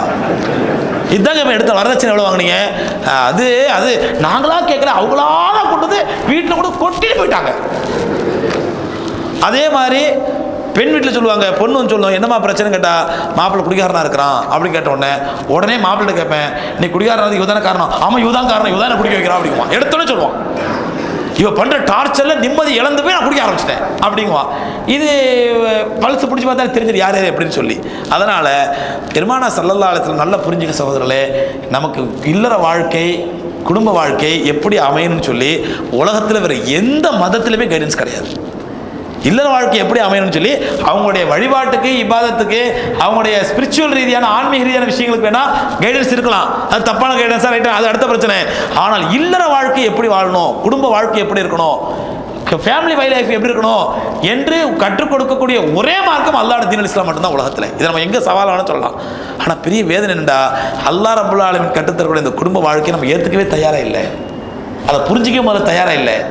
அந்த குடும்ப வாழ்க்கையை தெரிஞ்சு வாழுங்க. இன்ஷா அல்லாஹ் உங்களுடைய சொர்க்கம் ஆகரத்தில் இல்லை, உலகத்திலே அல்லாஹ் காட்டுவான். இன்ஷா அல்லாஹ் உலகத்திலே எங்கள் சொர்க்கத்திலே முன்மாதிரியை பார்க்கலாம். இனி பல பேருக்கு வந்து வாழ்க்கை நரகமாக போனது காரணம் என்ன தெரியுமா? பல பேருக்கு வாழ்க்கை நரகமாக போனது காரணம் தெரியுமா? அவனுடைய வாழ்க்கையில் இஸ்லாமிய பில்லர் வாழ்க்கை இல்லை, இஸ்லாமிய குடும்ப வாழ்க்கை இல்லை. இஸ்லாமிய வாழ்க்கை இருந்தால் நிச்சயமாக சகோதரர்களே சொர்க்கத்தின் முன்மாதிரியை பூமியில் பார்க்கலாம். அதுக்கு என்ன பண்ணணும்? ஒரு கணவன் தனக்குரிய கடமை என்ன, உரிமை என்ன, ஒரு மனைவி தனக்குரிய கடமை என்ன, உரிமை என்ன, ஒரு தாய்க்கும் பிள்ளைக்குள்ள உறவு எப்படி இருக்கணும், தகப்பனுக்கு பிள்ளைக்குள்ள உறவு எப்படி இருக்கணும். நீ பெரும்பாலான தகப்பன் என்ன பண்ணுறான்னா சின்ன பிள்ளைய போட்டு செல்லுங்கிற பேரில் கெடுத்து குட்டிச்சோறு ஆக்கிறாங்க. அந்த பிள்ளை என்ன தப்பு செஞ்சாலும் கண்டிக்கிறது இல்லை, எவ்வளோ பெரிய மிஸ்டேக் பண்ணாலும் கண்டிக்கிறது இல்லை. சின்ன பிள்ளை அப்படி தான் இருப்பான், அப்படி தான் இருப்பான், அப்படி தான் இருப்பான் அப்படின்னு சொல்லி செல்லுங்கிற பேர் என்ன பண்ணுறாங்க, அப்படியே அந்த பிள்ளையை குட்டிச்சோறு ஆக்கிறாங்க. அதுக்கப்புறம் 18 வயசான பிறகு 1ஆம் நம்பர் பிராத்தலாவோ, கிரௌடியாவோ, கிறுக்கனாவோ, அயோக்கியனாக ஆன பிறகு அப்புறம் டேய் திருட்டு பையல, அந்த பையல, இந்த பையல தாட்புன்னு திட்ட வேண்டியது. அப்போ பிள்ளைக்கு தகப்பனுக்கு எந்த மாதிரி உறவாயிடுதுன்னா, தகப்பன் வீட்டுக்குள்ளே வந்தால் பிள்ளை வெளியே போயிடுவான், தகப்பன் வெளியே போனால் பிள்ளை வீட்டுக்குள்ளே வருவான். இந்த மாதிரி ரிலேஷன்ஷிப் இருந்தால் அப்புறம் எங்கேருந்து பிள்ளை தகப்பனுக்கு மத்தியில், பிள்ளைக்கு மத்தியில் ஒரு நண்பராக, ஃப்ரெண்டாக, தோழனாக இருந்து தர்பியத் படுத்த முடியும்? ஆக இந்த விஷயங்கள் அல்லாஹ் சொல்லக்கூடிய முறை, அல்லாஹ் ரசூல் சொல்லக்கூடிய முறையை புரிந்து நம்முடைய வாழ்க்கையை அமைச்சுக்கிட்டோம்னா இல்லற வாழ்க்கை ரொம்ப அழகாக இருக்கும். ஒரு சகோதரி கேட்டுக்கிறாங்க எப்படின்னு சொன்னால், ஒரு ஆண் தன்னுடைய மணப்பெண்ணை எப்படி தேடணும் ரசூலா சொல்லிட்டாங்க. பொதுவாக எனக்கு துன்கஹல் மரஆல் அர்பஈன் 4 காரணங்களுக்காக மனம் முடிக்கப்படுவாள் ஒரு பெண், மனம் தேடப்படுவாள். அவளுடைய மாலிகா செல்வத்திற்காக, அவளுடைய ஜமாலிகா அவளுடைய அழகுக்காக, அவளுடைய நசபியா அவளுடைய குடும்பத்துக்காக, அவளுடைய தீனியா அவளுடைய மார்க்கத்துக்காக. ஃபதுஃபர் பிதாத்தி தீன், நீ பெண் பார்ப்பதாக இருந்தால் முதல்ல அது ஒழுக்கமான பெண்ணா, இபாதத்தான பெண்ணா, தக்வாவான பெண்ணா, அதை முதல்ல பாருங்க. இன்னைக்கு பெரிய முசீபத்து என்ன அப்படின்னா, வெறும் பொண்ணு அப்படியே ஃபேஸ் கவர் பண்ணி, இதை மட்டும் பார்த்து ஏமாந்துடாதீங்க, ஃபேஸ் கவர் பண்ணிட்டு போகிறத பார்த்து ஏமாந்துடாதீங்க. இது வரல தக்குவாங்குது. ஐயோ 5 வேளை தொழுகையாளிங்க, அது தொழுகை கடமை. தொழுகையாரியா இருக்கிறது ஒரு பெரிய பெனிஃபிட் அல்ல பெண்ணுக்கு. குர்ஆன் ஓத தெரியுமா? குர்ஆன் ஓத தெரியும். குர்ஆன் ஓத தெரியுது பெரிய பெனிஃபிட்டா? அது கடமை தெரிஞ்சாகணும். இதெல்லாம் பேசிக்கு. இதை வைத்து ஒரு பெண்ணுடைய இபாதத்து, தக்வா, அவங்களுடைய குடும்பம், சூழ்நிலை இதெல்லாம் தெரிஞ்சு கல்யாணம் பண்ணுங்க, அதுதான் ரொம்ப ஏற்றமானது. அதே மாதிரி ஒரு மணமகனை ஒரு பெண் தேடுவதாக இருந்தாலும் அந்த மணமகன் தக்வா உள்ளவனா, இறையச்சம் உள்ளவனா, அல்லாஹ்வுடைய இபாதத்துக்கு அல்லாஹ்வுடைய அச்சம் உள்ளவனா, இபாதத்து முறையாக செய்கிறவனா, இதெல்லாம் தெரிந்து அந்த பெண் தேர்ந்தெடுக்கணும். இது பெண்ணு இல்லாமல் 2 வீட்டார் தேர்ந்தெடுக்கணும். முதல்ல 2 வீட்டார் தான் முதல்ல புத்தி வச்சுடணும். சொல்லி அந்த மாதிரி தேர்ந்தெடுத்தால் உங்களுடைய பிள்ளைகளுடைய வாழ்க்கை இன்ஷா அல்லாஹ் ரொம்ப சிறப்பாக இருக்குங்கிற மாற்று கருத்து கிடையாது. மக்கள் அதிகம் கூடும் பகுதியில் 100 திர்ஹம் ஒன்றை கீழே இருந்து எடுத்து வைத்துள்ளார். எனது பாகிஸ்தானி நண்பர் ஒருவர். ஆன்லைன் கொஸ்டினா, இப்பொழுது அந்த பணத்தை என்ன செய்வது என்று கேட்கிறார். இதற்கு தாங்களின் பதில் தேவை. சதகா பண்ணிடணும். அனௌன்ஸ் பண்ணி பார்க்கறது யாருதுன்னு சொல்லி யாரும் தெரியாட்ட என்ன பண்ணணும், அதை ஏழைகளுக்கு சதகா பண்ணிடணும். அவர் ஏழையாக இருக்கு, அவரே ஏழையாக இருக்காரு, அவரே ஏழையாக இருக்கிறாரு, அவர் பயன்படுத்திக்கலாம். அதை இல்லை அவர் ஏழைலாம் இல்லை, அவர் பிச்சை எடுக்கிற அளவுக்குலாம் இல்லை, ரொம்ப நல்லா அல்ஹம்துலில்லாஹ் ஒரு நாள் நியாயமாக இருக்கிறா, அதை அவர் சதகா பண்ணிடணும். சதகா பண்ணி முடிஞ்ச பிறகு ஒரு 6 மாதம் கழிச்சோ 3 மாதம் கழிச்சோ ஒருத்தர் வராரு, பாய் நான் ஒரு நாள் 100 திர்ஹம் இங்கே விட்டு போயிட்டேன்டாரு, அவர் ரூபான்னு தெரிஞ்சா இவர் பாக்கெட்டில் எடுத்து கையில் கொடுத்துடணும். தேவையாக இதற்கு சதகா பண்ணிட்டு 100 திர்ஹம் நாங்கள் பாக்கெட்டில் கொடுக்கணுமா? கொடுத்தா ஆகணும். இல்லையா பேசாமல் பாதுகாத்து வைங்க பத்திரமா. அதெல்லாம் முடியாதா, அல்லான்னு விட்டு ஓடி போயிடுங்க, எவனா எடுத்துட்டு எப்படியா போட்டோம். ஏன்னா கீழே கிடக்கிற பொருளுக்கு இதுதான் சரியத்துடைய சட்டம். நீங்கள் ஏழை பிச்சை வாங்குற அளவுக்கு, தர்மம் வாங்குற அளவுக்கு உங்களுக்கு நிலைமை மோசமாக இருந்தால் நீங்கள் எடுத்து அதை பயன்படுத்திக்கலாம். இல்லைங்க அந்த அளவுலாம் இல்லையா, பாதுகாத்து வைக்கலாம், எப்போ வந்து கேட்குறோம் அப்போ கொடுக்கணும். இல்லை நீங்கள் சதகா பண்ணிட்டீங்கன்னா அதுக்கப்புறம் வந்து கேட்டாலும் கையில் கொடுக்கணும், ஆனால் அனௌன்ஸ் பண்ணி ஆகணும். அதுக்கும் முடியல, இந்த மாதிரி பிரச்சனை வேலைக்கு ஆகாது, இந்த ரிஸ்க் யார் இருக்குதுன்னா எல்லாம் விட்டுட்டு போயிடுங்க, யாரும் எடுத்துகிட்டு போடாது, நீங்கள் எடுக்காதீங்க. தந்தையும் மகனும் ஒரே மாதிரியாக சதகா. ஒரு முறை நாங்கள் ஹஜ்ஜில் இருக்கும் பொழுது, அப்போது ஹரத்தில் வந்து பவுண்டு தவாஃப் செய்கிற இடத்துல பிரிட்டன் பவுண்டு 100 பவுண்டு 200 பவுண்டு நினைக்கிறேன் கீழே கடந்துச்சு. அப்போ என் கூட தவாஃப் செஞ்ச ஒரு நண்பர் வந்து அதை எடுத்துட்டாரு. எடுத்த உடனே ஹஸரத் என்ன பண்ணலாம், 200 பவுண்டு இருக்குது யூகே பணம் அப்படின்ட்டாரு. அப்போ நான் சொன்னேன், இது சதக்கா, ஏழைக்கு தான் சதக்கா பண்ணிடணும், பண்ணிவிடுங்க அப்படின்ட்டேன். அப்போ அவர் சொன்னார், இல்லை நம்ம அவங்க மதரசா நடந்துருச்சு, நம்ம மதரசாக்கு இதை கொண்டு போயிடுவோமா, மதரசா பிள்ளைகள் கொண்டு போயிடுவோமா, அன்பளிப்பாக கூட சதக்கா பண்ணிவிடுவோம் அங்கே மதரசா கொண்டு போய். கிட்டத்தட்ட அப்போ 200 பவுண்டுங்கிறது இப்போ எவ்வளோங்க, கிட்டத்தட்ட ஒரு பவுண்டு 60 ரூபாயா, 80 ரூபா, கிட்டத்தட்ட 80 ரூபா, கிட்டத்தட்ட 16,000 ஆகுது. 200 பவுண்டு 16, அப்போ 15,000 சொன்னாங்க நீ மாணக்கு. அப்போது நான் சொன்னேன், இல்லை ஹரமில் எடுத்து ஹரம்லேயே கொடுத்துருங்க அப்படின்னு சொல்லி. அப்போ அங்கே ஒரு சுத்தம் பண்ணுற ஒரு பையனுக்கு சதக்கா பண்ணியாச்சு. அல்லாவுடைய ஏற்பாட்டை பாருங்கள். நாங்கள் அன்னைக்கு அங்கே சதக்கா பண்ண அன்னைக்கு, அதே அன்னைக்கு அந்த நாளில், அப்புறம் நாங்கள் அங்கே வந்த பிறகு கேள்விப்பட்டோம், என்னைக்குன்னு பார்த்தா நாங்கள் கிட்டத்தட்ட அன்றைக்கி சதக்கா பண்ணால் இங்கே ஒருத்தர் தொழு வந்தவர் மதரசாவுக்கு அதே மாதிரி மதிப்புள்ள 15,000 ரூபா மதிப்புள்ள டாலரை கொடுத்துட்டு போயிருக்கிறாரு. இப்போ நாம் அங்கேயே சதக்கா பண்ண முடிவு பண்ணாலும் அல்ல என்ன பண்ண அங்கே அதே மாதிரி அமெரிக்கன் டாலர் கொடுத்துட்டு போயிருக்காரு. யாரும் தொழு வந்தவர் இது மதரசாக வச்சுங்க அப்படின்னு சொல்லி. எதுவும் சொல்கிறேன்னு சொன்னால், நாம் இந்த மாதிரி கீழே கடந்து எடுத்த பொருளை உடனே சதக்கா பண்ணிடணும். அதனால் அது அவர்கிட்டையும் சொன்னேன், அஜயார் நீங்கள் எடுக்கிறது பெரிய விஷயம் இல்லை, நீங்கள் சதக்கா பண்ணிட்டு அடுத்த ரவுண்டு வரும்போது யாராவது ஏன் பண்ணணும்னு சொன்னால் உங்கள் காயிலில் 15,000 கொடுத்தாகணும். ஐயா இந்த வம்பு எனக்கு தேவையா அப்படின்ட்டாரு. இல்லை இந்த இவ்வளோ கூட யாரும் கேட்க மாட்டாங்க, நீங்கள் முதல்ல கொடுங்க, அதுக்கப்புறம் இன்ஷா அல்லாஹ் கேட்டால் கொடுத்துக்கலாம், 2 பேரும் ஷேர் பண்ணி கொடுத்துக்கலாம் அப்படின்னு சொல்லி முதல்ல சதக்கா பண்ணோம். தந்தையுமானும் ஒரே மாதிரியாக சதக்கா செய்வதாக நியத்து செய்திருந்தால் ஆடு ஹதியா கொடுப்பதாக இருவரும் செய்ய வேண்டுமா அல்லது ஒருவர் மட்டும் கொடுக்க வேண்டுமா? தந்தை மகன், தந்தையுடைய பாத்து மகனுக்கு சேராது, மகனுடைய பாத்து தந்தைக்கு போகாது. தந்தைக்கு ஃபஸ்ட்டாக மகன் சாப்பிட்டா போதுமா? அதனால் 2 பேரும் ஒரே மாதிரி நியத்து வச்சுட்டானா 2 பேருமே சதக்கா பண்ணணும், 2 பேருமே ஆடு சதக்கா பண்ணணும். பள்ளிவாசலில் இமாம் தொலை வைக்கும் பொழுது ஒளிபரிக்கும் மூலம் அதை கேட்டு வீட்டில் உள்ள பெண்கள் தொழுது கொள்ளலாமா? அவ்வாறு செய்தால் ஜமாத்துடன் சேர்ந்து தொழுது நன்மை கிடைக்குமா? கரண்ட் போய்விட்டால் ருக்கூல் நிற்கும் போது என்ன செய்வார்கள்? நான் கேட்குறேன். பொம்பளைங்க ருக்கூல நிற்கிறாங்க, அந்த நேரத்தில் கரண்ட் போயிடுச்சு, கரண்ட் வர வரைக்கும் ருக்கூல நிற்க முடியுமா? இது சில பேர் இப்படி கேட்பாங்க, காபத்துள்ளால தொழுகை நடக்குது, தராவித்தில் நடக்குது, டிவியில் பார்த்துட்டு அதை பார்த்து தக்பீர், அப்போ அவங்கள்ட்ட அதே கேள்வி தான், என் ருக்கூல நேரத்தில் கரண்ட் போயிடுச்சு, எங்கே தொழுகை முடிப்பீங்க? அப்புறம் இன்னொரு இன்ஜின் வந்து உங்களுக்கு இழுத்துட்டு போன தொழுகை. அதனால் இந்த மாதிரி பைத்தியக்காரத்தினால மார்க்கத்தில் அனுமதி இல்லை.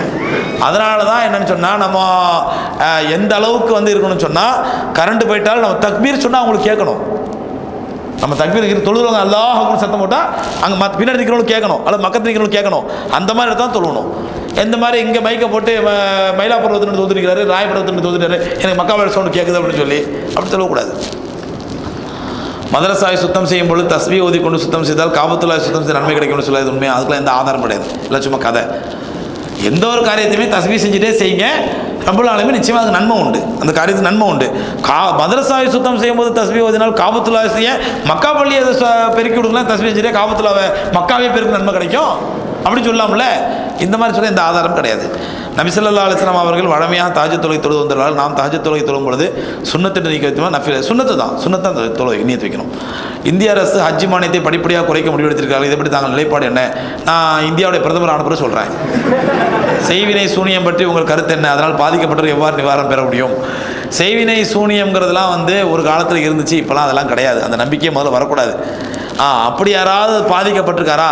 ரசூலுல்லாஹி சொல்கிறாங்க, குல்வல்லாஹு குல்லோது ரப்பினாஸ் குல்லோது ரப்பில் ஃபலக் ஓது அதிகமாக ஊதுங்க, அல்ஹம்து சூரா ஓதி ஊதுங்க, ஆயத்துல் குர்சி ஓதி ஊதுங்க, நல்ல சைக்காட்ரிஸ்ட் டாக்டரை பாருங்கள். இதுதான் நமக்கு அனுமதிக்கப்படும். நான் சைக்காட்ரிஸ்ட் பிரச்சனை கூட இருக்கலாம், நல்ல சைக்காட்ரிஸ்ட் டாக்டரை பாருங்கள், குல்வல்லாஹு ஆயத்துல் குர்சி ஓதுங்க. அப்புறம் நோய்க்கும் பார்க்கணும், பேய்க்கும் பார்க்கணும். நோய்க்கு பார்த்தாச்சு டாக்டர்கிட்ட வேலைக்கு ஆகல, பேய்க்கு பார்க்கணும் தர்கால் கொண்டு போய் கட்டி வைக்காதீங்க. இதுதான் அப்படி உங்களுக்கு ஏதாவது சந்தேகம் இருந்தால், இல்லைன்னு சொன்னால் ரெகுலராக நான் தூங்கும்போது இரவில் தூங்கும் பொழுது அல்ஹம்து சூரா குல்வல்லாஹு குல்லோது ரப்பினாஸ் குல்லோது ரப்பில் ஃபலக் ஆயத்துல் குர்சி இதை ஓதி உங்கள் கையில் ஊதி உடம்பு கூட தடவிட்டு படுங்க. இன்ஷா அல்லாஹ் வாழ்க்கை முழுவதும் எந்த பில்லி சூனியம் ஏவல் கீவல் எதுவும் பிடிக்காது. இன்ஷா அல்லாஹ் எந்த பேய் பிசாசு எதுவும் வராது. இன்ஷா அல்லாஹ் ஷைத்தான் எடுத்தீங்க விட்டு அல்லாஹ் பாதுகாப்பான். ஒரு பெண்ணுக்கு ரம்ஜான் மாதத்தில் குழந்தை பிறந்தால் அந்த குழந்தைக்கு எதனும் சிறப்பு உண்டா? மற்றும் அந்த பெண்ணின் நோன்புக்கு பகரமாக என்ன கஃபாரா செய்ய வேண்டும்? ரம்ஜான் மாதத்தில் குழந்தை பிறந்தால் அந்த குழந்தைக்கு எந்த சிறப்புலாம் பேர் வைக்கிறோம்? ஏன்னா ரம்ஜான் பேர் வச்சுங்க, அவ்வளோதான். ரம்ஜான் பானு, ரம்ஜான் பிவி பேர் வைக்கிறாங்க. இப்போலாம் ரம்ஜானில் பிறந்த ரம்ஜான் பானு, ரம்ஜான் பிவி அப்படின்னு பேர் வச்சுங்க. அப்படி பேர் முதல்ல சரியில்லைங்க. ரமலான்னாக்கா கரிக்கிறதுன்னு அர்த்தம். ரமலான் எரிச்சு கரித்தல், தீ வச்சு எரிச்சா கரிஞ்சு போயிடும் இல்லையா? ரமலான்னு சொன்னால் எரிந்து கரிந்து போகுதல் அப்படின்னு அர்த்தம். ஏன் இந்த மாதம் இந்த பேர் வந்துச்சு அப்படின்னு சொன்னால், இந்த மாதத்தில் பாவங்கள் எல்லாம் எரிக்கப்பட்டு கரிக்கப்படுவதால் இந்த மாதம் ரமலான்னு பேர். இந்த மாதத்தில் பாவங்கள் என்ன ஆயிடுது? கரிஞ்சு போயிடுது, அதனால ரமலான் பேர். அதை கொண்டு போய் உங்கள் பிள்ளைங்க ரம்ஜான் பீவின்னு வச்சா அதுவும் எரிஞ்சு கறி ஆகிறதுக்காக நவுதுவில்லா. அது ரமலான் பேர் வச்சதுன்னா பாவங்கள் இருக்கிறதுனால அதை கொண்டு பிள்ளைக்கு பேர் வச்சா, அதனால ரமலான் மாதத்தில் பிள்ளை பிறந்தனால அதுக்கு எந்த சிறப்புலாம் ஒன்றும் கிடையாதுங்க. ஹயர் மற்றும் ஏன்னா இப்போ இன்னைக்கு இந்துக்களில் நாள் நட்சத்திரம் பார்த்து இது நேரம் பார்த்து வாஸ்து பார்த்து கிழமை பார்த்து கரெக்டாக இந்த நேரத்தில் இந்த புள்ள பிறந்தா இது பிற்காலத்தில் பெரிய ராஜாவாகனு பேராசைப்பட்டு அந்த நேரத்தில் ஆப்ரேஷன் பண்ண சொல்லலாம் டாக்டரை. நான் இப்போ இயற்கையாக பிறக்கிறது போய் ஆப்ரேஷன் பண்ணி பிறக்கும் பொழுது 4 நட்சத்திரம் பார்த்து கரெக்டாக ஆப்ரேஷன் பண்ணுங்க, ஏன்னா இந்த நட்சத்திரம் பிறந்தா அந்த பிள்ளை பெரிய ராஜாவாக வரும். இந்த மாதிரி பைத்தியகரத்தனமாக பார்த்துட்டு இஸ்லாத்தில் இடம் கிடையாது. சரி, அந்த பெண்ணின் நோன்புக்கு பகரமாக என்ன கஃபாரெலாம் கிடையாது.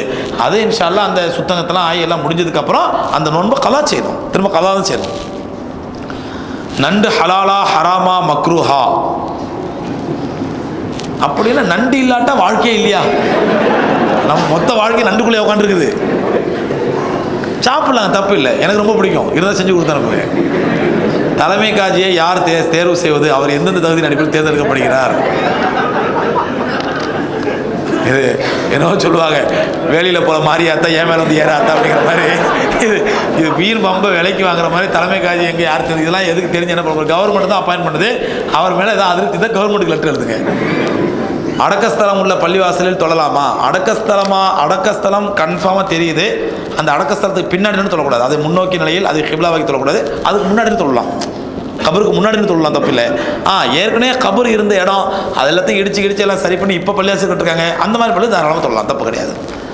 அல்லாஹ் ரப்பல் ஆலமீன் இந்த விஷயங்களை பேசணுமோ, இந்த விஷயங்களை கேட்டோமோ அதன்படி அமல் செய்ய தௌஃபீக் தந்திருக்கோம்.